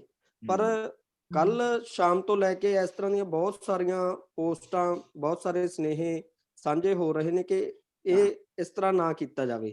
ਤਾਂ ਉਹਦੇ ਵਿੱਚ ਵੀ ਉਸ ਤਰ੍ਹਾਂ ਦੀਆਂ ਪੋਸਟਾਂ ਕਰਨ ਵਾਲੇ ਜਿਹੜੇ ਵਿਦਿਆਰਥੀ ਜ਼ਿਆਦਾ ਨੇ, ਤੇ ਖਾਸ ਕਰਕੇ ਉਹੀ ਮੈਂ ਸੁਖਜੀਤ ਮੈਡਮ ਉਹੀ ਗੱਲ ਕਰ ਰਿਹਾ ਵੀ ਇੱਕ ਹਾਂਜੀ। ਟ੍ਰੇਨਿੰਗ ਹੁੰਦੀ ਆ ਖਾਸ ਕਿਸਮ ਦੀ। ਇਹ ਇਸ ਜਦੋਂ ਆਪਾਂ ਉਹਦੇ ਵਿੱਚ ਸ਼ਾਮਲ ਹੁੰਨੇ ਆ ਤਾਂ ਉਹਦੇ ਵਿੱਚ ਅਸੀਂ ਆਪ ਮੁਹਾਰੇ ਹੁੰਨੇ ਆ, ਪਰ ਹੌਲੀ-ਹੌਲੀ ਅਸੀਂ ਆਪ ਇੱਕ ਦੂਜੇ ਨੂੰ ਟ੍ਰੇਨਿੰਗ ਦਿੰਨੇ ਆ, ਆਪ ਹੀ ਰੋਕਦੇ ਆ। ਹੁਣ ਤੁਸੀਂ ਧਰਨੇ ਤੇ ਦੇਖਿਆ ਹੋਣਾ, ਜੇ ਕੋਈ ਬੰਦਾ ਗੰਦ ਪਾਉਂਦਾ ਹੈ ਤਾਂ 4 ਬੰਦੇ ਉਸ ਗੰਦ ਨੂੰ ਚੱਕਣ ਵਾਲੇ ਵੀ ਨੇ, ਜੇ ਕੋਈ ਥੋੜਾ ਜਿਹਾ ਕੋਈ ਗਲਤ ਬੋਲਦਾ ਹੈ 4 ਬੰਦੇ ਨੂੰ ਰੋਕਣ ਵਾਲੇ ਵੀ ਨੇ। ਇਹ ਆਪਣੇ ਆਪ ਦੇ ਵਿੱਚ ਇੱਕ ਸੋਸ਼ਲਾਈਜੇਸ਼ਨ ਹੈ, ਇਹ ਆਪਣੇ ਆਪ ਦੇ ਵਿੱਚ ਇੱਕ ਸੋਸ਼ਲ ਟ੍ਰੇਨਿੰਗ ਹੈ, ਜਿਹੜੀ ਅਸੀਂ ਸੰਘਰਸ਼ ਦੇ ਵਿੱਚੋਂ ਹੀ ਸਿੱਖਦੇ ਆ, ਉਸ ਪ੍ਰੈਕਟਿਸ ਦੇ ਵਿੱਚ ਬਹਿ ਕੇ ਸਿੱਖਦੇ ਆ। ਇਹਦੀ ਕੋਈ ਕਿਤਾਬ ਨਹੀਂ, ਇਹਦਾ ਕੋਈ ਸਿਲੇਬਸ ਨਹੀਂ, ਇਹਦਾ ਕੋਈ ਸਕੂਲ ਨਹੀਂ ਕਿ ਅਸੀਂ ਕਿਵੇਂ ਚੀਜ਼ਾਂ ਸਿੱਖਣੀਆਂ ਨੇ। ਜਦੋਂ ਅਸੀਂ ਉਹਨਾਂ ਮੀਡੀਆ ਤੇ ਜਾਵਾਂਗੇ, ਉਹਨਾਂ ਪਲੇਟਫਾਰਮਾਂ ਤੇ ਜਾਵਾਂਗੇ, ਤਾਂ ਉੱਤੇ ਅਸੀਂ ਸਲੀਕੇ ਵੀ ਹੌਲੀ-ਹੌਲੀ ਸਿੱਖਾਂਗੇ। ਸਾਡੀ ਭਾਸ਼ਾ ਦੇ ਵਿੱਚ ਵੀ ਇੱਕ ਸੱਭਿਅਕ ਤੱਤ ਉਦੋਂ ਬਾਅਦ ਆਪਣੇ ਆਪ ਹੀ ਆਉਣਾ ਸ਼ੁਰੂ ਹੋ ਜਾਂਦਾ ਹੈ, ਕਿਉਂਕਿ ਸਾਡੇ ਤੇ ਸਾਨੂੰ ਰੋਕਣ ਵਾਲੇ ਵੀ ਕਈ ਬੰਦੇ ਹੁੰਦੇ ਨੇ, ਸਾਨੂੰ ਸੁਚੇਤ ਕਰਨ ਵਾਲੇ ਵੀ ਬਹੁਤ ਸਾਰੇ ਲੋਕ ਹੁੰਦੇ ਨੇ। ਸੋ ਮੈਨੂੰ ਲੱਗਦਾ ਹੈ ਕਿ ਬਜਾਏ ਇਸ ਤੇ ਕਿ ਆਪਾਂ ਉਹਨਾਂ ਪਲੇਟਫਾਰਮਾਂ ਨੂੰ ਨਾ ਵਰਤੀਏ, ਅਸੀਂ ਉਹਨਾਂ ਨੂੰ ਵਰਤਣਾ ਸਿੱਖੀਏ। ਸਾਡੇ ਬਹੁਤ ਸਾਰੇ ਲੋਕ ਵਰਤਣਾ ਸਿੱਖ ਰਹੇ ਨੇ, ਹੌਲੀ-ਹੌਲੀ ਜਾਬਤੇ 'ਚ ਆ ਰਹੇ ਨੇ, ਹੌਲੀ-ਹੌਲੀ ਸਲੀਕੇ 'ਚ ਆ ਰਹੇ ਨੇ। ਹਾਂਜੀ, ਮਨਜਿੰਦਰ ਮੈਡਮ।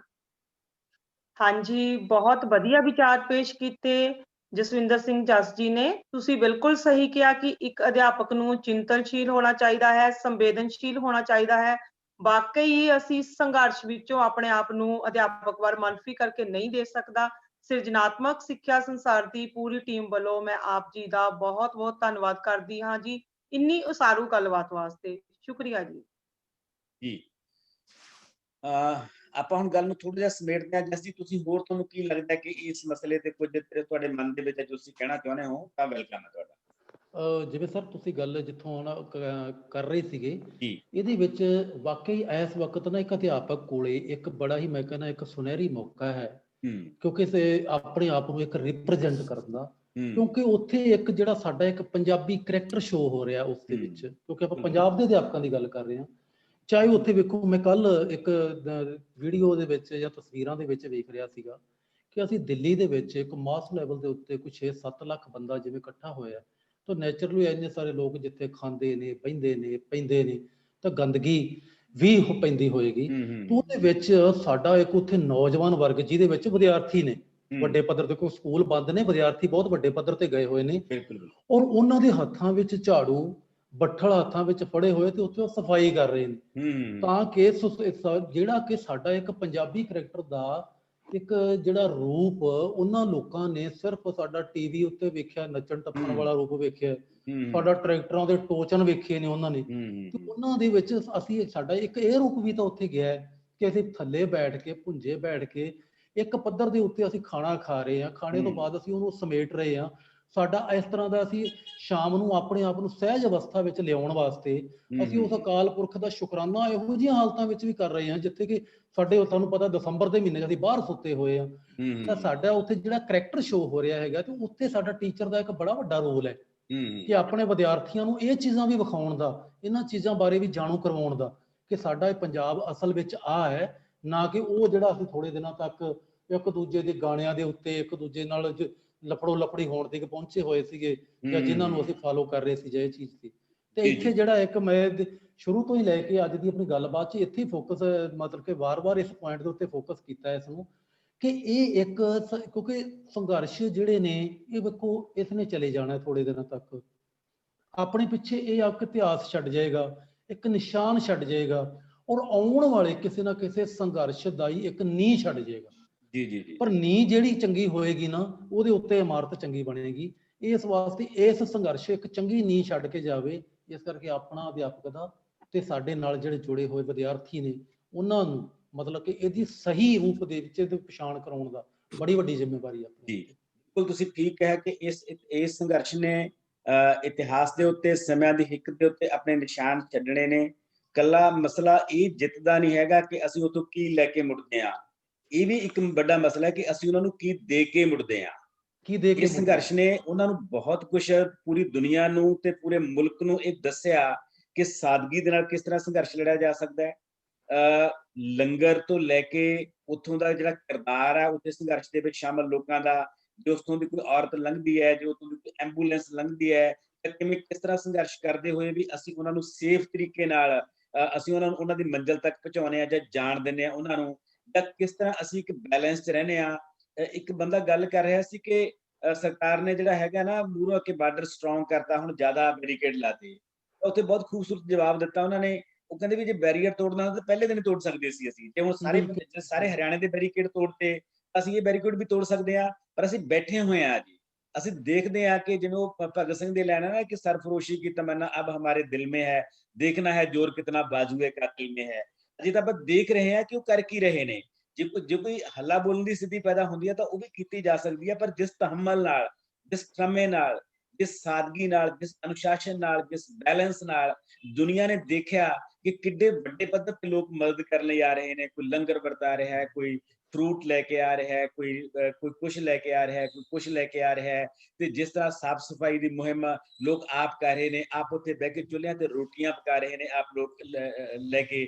ਤਾਂ ਇਹ ਇੱਕ ਆਪਣੇ ਆਪ ਦੇ ਵਿੱਚ ਇੱਕ ਬਹੁਤ ਚੰਗੀਆਂ ਪਰੰਪਰਾ ਨੇ ਜਿਹੜੀ ਅਸੀਂ ਉਹਨਾਂ ਲੋਕਾਂ ਨੂੰ ਦੇ ਕੇ ਆਵਾਂਗੇ। ਲੈ ਕੇ ਤਾਂ ਜੋ ਕੁਛ ਆਵਾਂਗੇ ਇਹ ਤਾਂ ਜੇ ਸਮੇਂ ਦੀ ਗਰਭ ਦੇ ਵਿੱਚ ਪਏ ਅਸੀਂ ਕੀ ਲੈ ਕੇ ਆਵਾਂਗੇ। ਤੇ ਇਨਸ਼ਾਅੱਲਾ ਇਹ ਵੀ ਦੁਆ ਕਰਦੇ ਹਾਂ ਕਿ ਅਸੀਂ ਉਹ ਤੋਂ ਬਹੁਤ ਕੁਝ ਲੈ ਕੇ ਵੀ ਆਈਏ, ਪਰ ਇਸ ਇਤਿਹਾਸ ਨੇ ਜਿੱਤਣ ਤੋਂ ਪਹਿਲਾਂ ਜੋ ਜਿੱਤਾਂ ਪ੍ਰਾਪਤ ਕਰ ਲਈਆਂ, ਜਿੱਤਣ ਤੋਂ ਪਹਿਲਾਂ ਜੋ ਮੋਰਲ ਸਪੋਰਟ ਪ੍ਰਾਪਤ ਕਰ ਲਈ, ਜਿੱਤਣ ਤੋਂ ਪਹਿਲਾਂ ਜੋ ਤੁਸੀਂ ਕਿਹਾ ਨਾ ਕਿ ਆਪਣਾ ਇੱਕ ਅਕਸ ਅਸੀਂ ਦੁਨੀਆ ਨੂੰ, ਅਸੀਂ ਕਰੈਕਟਰ ਆਪਣਾ ਇੱਕ ਦੁਨੀਆ ਨੂੰ ਦੇ ਕੇ ਆਏ ਆ, ਉਹ ਆਪਣੇ ਆਪ ਦੇ ਵਿੱਚ ਲਾਮਿਸਾਲ ਗੱਲ ਹੈ। ਉਹਦੀਆਂ ਗੱਲਾਂ ਲੰਬੇ ਸਮੇਂ ਤੱਕ ਇਹ ਕਹਾਣੀਆਂ ਪੈਂਦੀਆਂ ਰਹਿਣਗੀਆਂ ਕਿ ਕਿਸ ਤਰ੍ਹਾਂ ਲੋਕਾਂ ਨੇ ਆਪਣੇ ਵਿਰਸੇ ਦੀ ਤਾਕਤ ਨਾਲ, ਆਪਣੇ ਕਲਚਰ ਦੀ ਤਾਕਤ ਨਾਲ, ਆਪਣੇ ਇਤਿਹਾਸ ਦੀ ਤਾਕਤ ਨਾਲ, ਆਪਣੇ ਉਹਨਾਂ ਸੁਨਹਿਰੀ ਨਾਇਕਾਂ ਦੀ ਤਾਕਤ ਦੇ ਨਾਲ ਆਪਣੇ ਆਪ ਨੂੰ ਅਨਰਿਚ ਕੀਤਾ, ਆਪਣੇ ਆਪ ਨੂੰ ਅਮੀਰ ਕੀਤਾ, ਤੇ ਇੱਕ ਵੱਡੇ ਪੱਧਰ ਤੇ ਇੱਕ ਵੱਡੀ ਸੱਤਾ ਦੇ ਨਾਲ ਟੱਕਰਾ ਲੈਂਦੇ ਹੋਏ ਪਿਛਲੀ 1 ਸਦੀ ਦੇ ਵਿੱਚ ਸਭ ਤੋਂ ਵੱਡਾ ਸੰਘਰਸ਼ ਕਰਕੇ ਲੋਕਾਂ ਨੂੰ ਦਿਖਾਇਆ ਤੇ ਜਾਬਤੇ 'ਚ ਰਹਿ ਕੇ ਦਿਖਾਇਆ। ਇਹ ਆਪਣੇ ਆਪ ਦੇ ਵਿੱਚ ਮੈਨੂੰ ਲੱਗਦਾ ਬਹੁਤ ਵੱਡੀ ਪ੍ਰਾਪਤੀ ਹੈ। ਤੇ ਆਪਣਾ ਵਕਤ ਵੀ 1 ਘੰਟਾ ਪੂਰਾ ਹੋ ਗਿਆ ਤੇ ਮੈਨੂੰ ਲੱਗਦਾ ਕਿ ਹੁਣ ਆਪਾਂ ਇਸ ਗੱਲ ਨੂੰ ਇੱਥੇ ਵਿਰਾਮ ਦਈਏ ਤੇ ਆਉਣ ਵਾਲੇ ਕਿਸੇ ਹੋਰ ਐਪੀਸੋਡ ਲਈ ਆਪਣੇ ਆਪ ਨੂੰ ਤਿਆਰ ਕਰੀਏ। ਜੇ ਕੋਈ ਆਖਰੀ ਗੱਲ ਤੁਸੀਂ ਕਹਿਣਾ ਚਾਹੁੰਦੇ ਹੋ ਤਾਂ ਪਲੀਜ਼, ਤੁਹਾਡਾ ਸਵਾਗਤ ਹੈ, ਤੇ ਨਹੀਂ ਉਸ ਤੋਂ ਬਾਅਦ ਆਪਾਂ ਅੱਜ ਦੀ ਗੱਲ ਨੂੰ ਕਨਕਲੂਡ ਕਰੀਏ। ਤੁਹਾਡੀ ਗੱਲ ਦੇ ਵਿੱਚੋਂ ਨਾ ਇੱਕ ਚੀਜ਼ ਤੁਸੀਂ ਗੱਲ ਕੀਤੀ, ਆਪਣੇ ਵਿਰਸੇ ਦੀ ਗੱਲ ਕੀਤੀ ਸੀ। ਤਾਂ ਕਈ ਵਾਰ ਅਕਸਰ ਆਪਾਂ ਗੱਲਬਾਤ ਦੇ ਵਿੱਚ ਕਹਿ ਦਿੰਦੇ ਆ ਕਿ ਸਾਡਾ ਆਹ ਪੰਜਾਬ ਸੀ, ਆਹ ਪੰਜਾਬ ਬਣ ਗਿਆ। ਇੱਕ ਸ਼ਿਕਵਾ ਜਿਹਾ ਆਪਦੇ ਆਪ ਨਾਲ ਆਉਂਦਾ ਹੈ ਕਿ ਸ਼ਾਇਦ ਸਾਡੇ ਅੰਦਰ ਕੋਈ ਗਿਲਟੀ ਫੀਲਿੰਗ ਕਿਤੇ ਆਉਂਦੀ ਹੈ ਵੀ ਸ਼ਾਇਦ ਅਸੀਂ ਗਿਰਾਵਟ ਤੇ ਆ। ਮੈਂ ਕਹਿੰਦਾ ਇਸ ਸੰਘਰਸ਼ ਨੇ, ਜਿਵੇਂ ਤੁਸੀਂ ਕਿਹਾ ਨਾ, ਇਹ ਬੜਾ ਕੁਝ ਦਿੱਤਾ। ਇੱਕ ਚੀਜ਼ ਮੈਂ ਪਿਛਲੇ ਦਿਨਾਂ ਦੇ ਵਿੱਚ ਅਖਬਾਰਾਂ ਦੇ ਵਿੱਚ ਇਹ ਚੀਜ਼ਾਂ ਇੱਥੋਂ ਤੱਕ ਹੀ ਵੇਖੀਆਂ ਕਿ ਸਕੂਲ ਬੰਦ ਨੇ ਇਹਨਾਂ ਦਿਨਾਂ ਦੇ ਵਿੱਚ, ਬੱਚੇ ਜਿਹੜੇ ਨੇ ਘਰਾਂ ਵਿੱਚ ਨੇ, ਤੇ ਜਿਹੜੇ ਲੋਕ ਉਸ ਸੰਘਰਸ਼ ਦੇ ਵਿੱਚ ਸ਼ਾਮਲ ਨੇ, ਸਾਡੇ ਸਕੂਲਾਂ ਦੇ ਹੀ ਉਹ ਬੱਚੇ ਜਿਹੜੇ ਵਿੱਚ ਨੇ, ਇੱਕ ਦੂਜੇ ਦੇ ਨਾਲ ਖੇਤਾਂ ਦੇ ਵਿੱਚ ਮਦਦ ਕਰ ਰਹੇ ਨੇ।